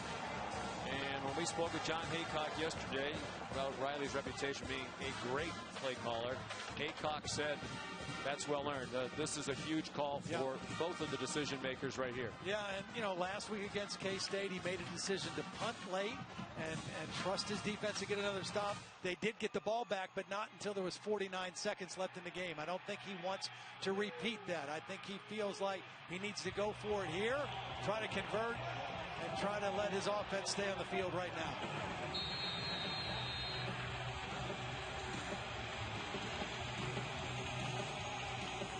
Oklahoma hasn't lost here since 1960.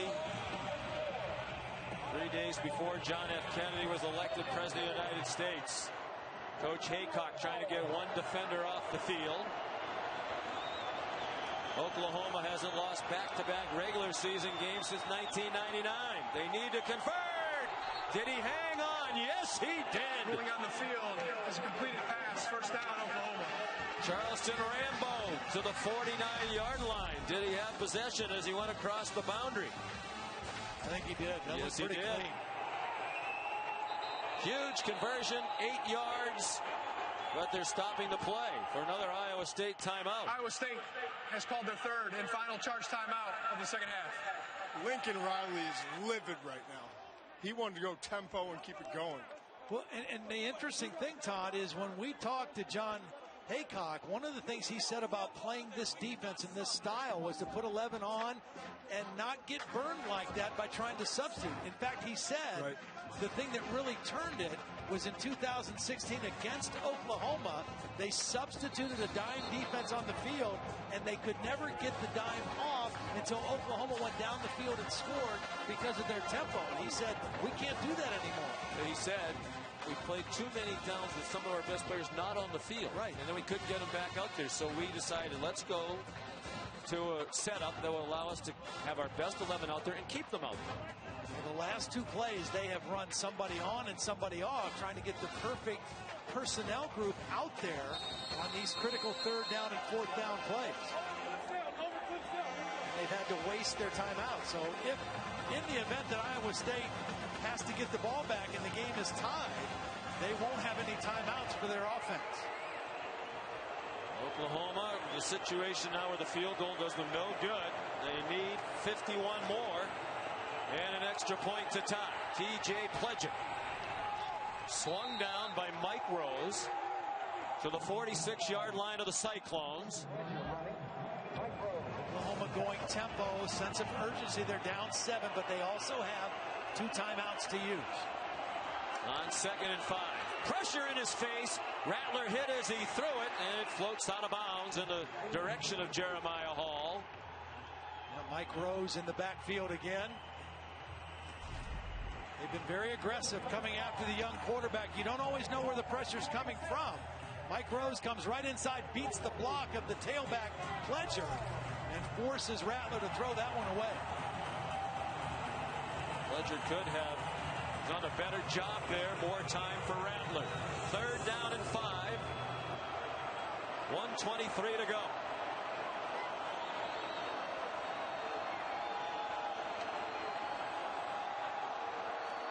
Rattler throws over the middle, man wide open. It's Hall with another big catch.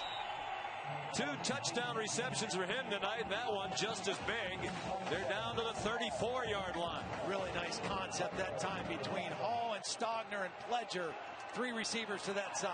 Rattler's thrown for 301.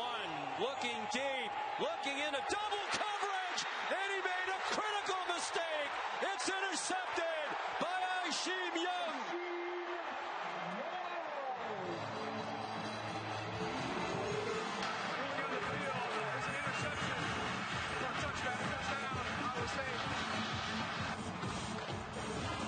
This is a situation where a young quarterback only saw half the field. He only saw the coverage on his intended receiver. He did not see the safety coming from the other side to help out. Aishim Young was the free safety. He was helping the corner. And Spencer Rattler did not see him. Watch number 1. Read the eyes of the quarterback. Greg Eisworth is the guy in coverage. That's the guy that Spencer Rattler is focused on, trying to get the ball to Rambo.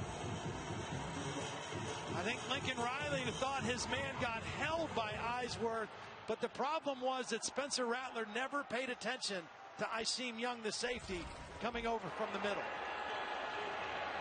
First career interception for the redshirt freshman, 4-star recruit out of Philadelphia, Aishim Young. And now Breece Hall with under a minute to go. Gets ahead to the 24-yard line. Second charge of the half. 30 seconds and late. So Rattler, terrific all night long. Going for the deep strike, trying to tie the game. And it's the first turnover of the night for Oklahoma. And once again, they're not going to win a turnover battle tonight. You know, as good as Spencer Rattler played, and the same thing was kind of true last week. I mean, he threw for over 300 yards last week. They didn't have a very good running game. It was all on his shoulders. He threw his 3rd interception with under a minute to play last week that sealed it for Kansas State. And once again, under a minute, driving in scoring range anyway, he throws an interception in the end zone. He's a talented guy, and he's just going to get better and better. And again, I think Lincoln Riley was upset that there wasn't a hold call on Charleston Rambo. He did get held up a little bit towards the end of the route. Brees Hall, well, he is livid. He was also upset right after they converted that 4th down. They wanted to go tempo and couldn't because Iowa State called the timeout. Well, let's bring in Matt Austin. Here it is right here. Downfield. You can see. What do you think, Matt? Yeah, I can see why Coach Riley's upset, because he did get a handful of jersey and it slowed him down just enough. The ball was just overthrown. I think without that little grab, the receiver would have been right there to make the catch. I saw it in real time, and it's one of those. It was close. I thought it was close, but and Lincoln, obviously, I mean, you're talking about the first time, 22 years that they're going to lose back-to-back games. Oklahoma, he's completely beside himself right now. It's not over yet, but it's close. They're out of timeouts with 53 seconds to go. Last time back-to-back regular season losses. October 2nd and 9th, 1999, Bob Stoops' first season. Under Lincoln Riley, they were 22-1 coming in true road games. The only loss on the road was last year at K-State. Well, if you're Brees Hall right now and you get the ball, the biggest thing is ball security. Oklahoma's going to try to strip it. First down and it's over. It's a first down and it's over. And a lot of streaks are over, including the 24 consecutive losses at home for Iowa State against Oklahoma, dating back to 1960.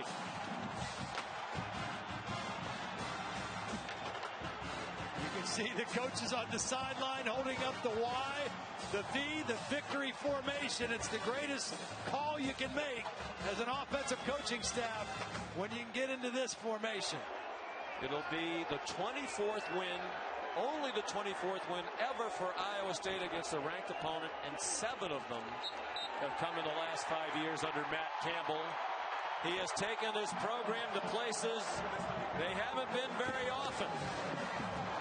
And now they're 2-0 in conference, with Oklahoma 0-2, the preseason favorite. Texas already a loss in conference. Matter of fact, there are only 3 undefeated teams left in the Big 12. Iowa State, Kansas State, and Oklahoma State.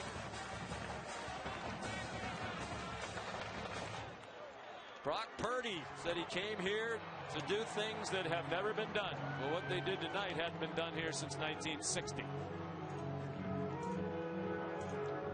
He went 12 for 24 for 254 and a touchdown. Brees Hall rushed for 139 on 28 carries and 2 scores, including the game winner. And it was the first turnover of the night by Oklahoma. You know, Rambo probably did get held a little bit. I don't think that changed with the safety would have made the play. This was last week. Inside of a minute, Oklahoma's last chance. Threw that one behind the intended receiver. It was deflected and intercepted. And those are tough lessons to learn for a young quarterback. I mean, he has an incredibly bright future at Oklahoma and beyond.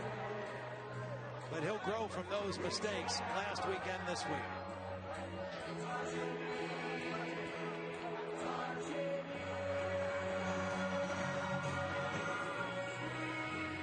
Only 15,000 here tonight. There'll be many more Cyclone fans who claim they were here. Yeah. Tonight it's too bad it couldn't be filled. They have great fans here, and they've waited a long time for a moment like this. Here's Molly McGrath and Matt Campbell. Thank you so much, Sean. Coach, this is the first time Iowa State has beaten Oklahoma at home here in Ames since 1960.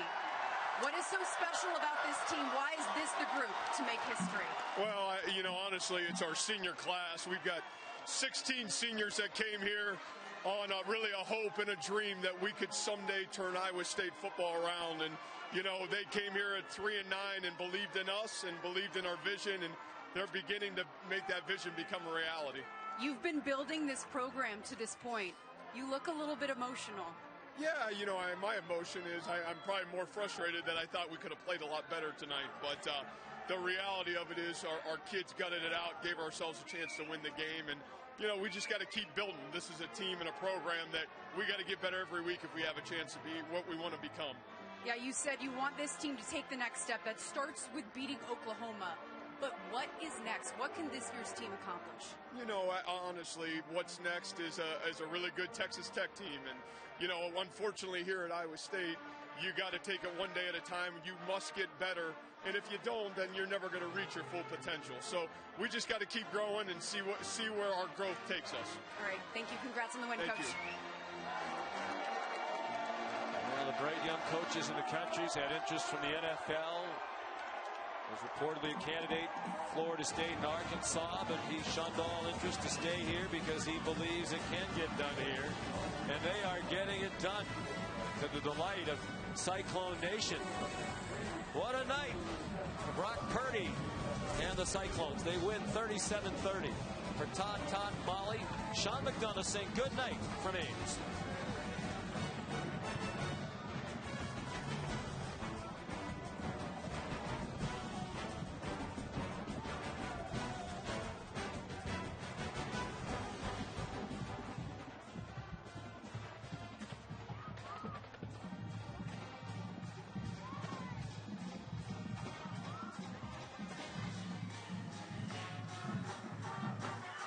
I just saw you hugging your dad here on the field as your team just made history, the first time to beat Oklahoma in Ames since 1960. How special was that moment and sharing it with your dad? It was awesome, just having him come down here and everything. But, man, I'm just so proud of this team, this program, the city and everything. But we have a long season to go, and, we're looking forward to, a lot more success. But it was an awesome night, and I'm so proud of my team. You seem a little bit emotional. You said you wanted to come to a place where it hasn't been done before and then do it. What can this year's team accomplish? Yeah, I mean, we have so much in front of us as far as what we can accomplish. And I know that every single one of our guys come to practice every day and film and weights, and, we want it. And so I think, we're just going to take it game by game, day by day, and, see what's in store for us down the road. But, we're just taking it day by day. All right, congrats on the win. Thank you, guys. God bless.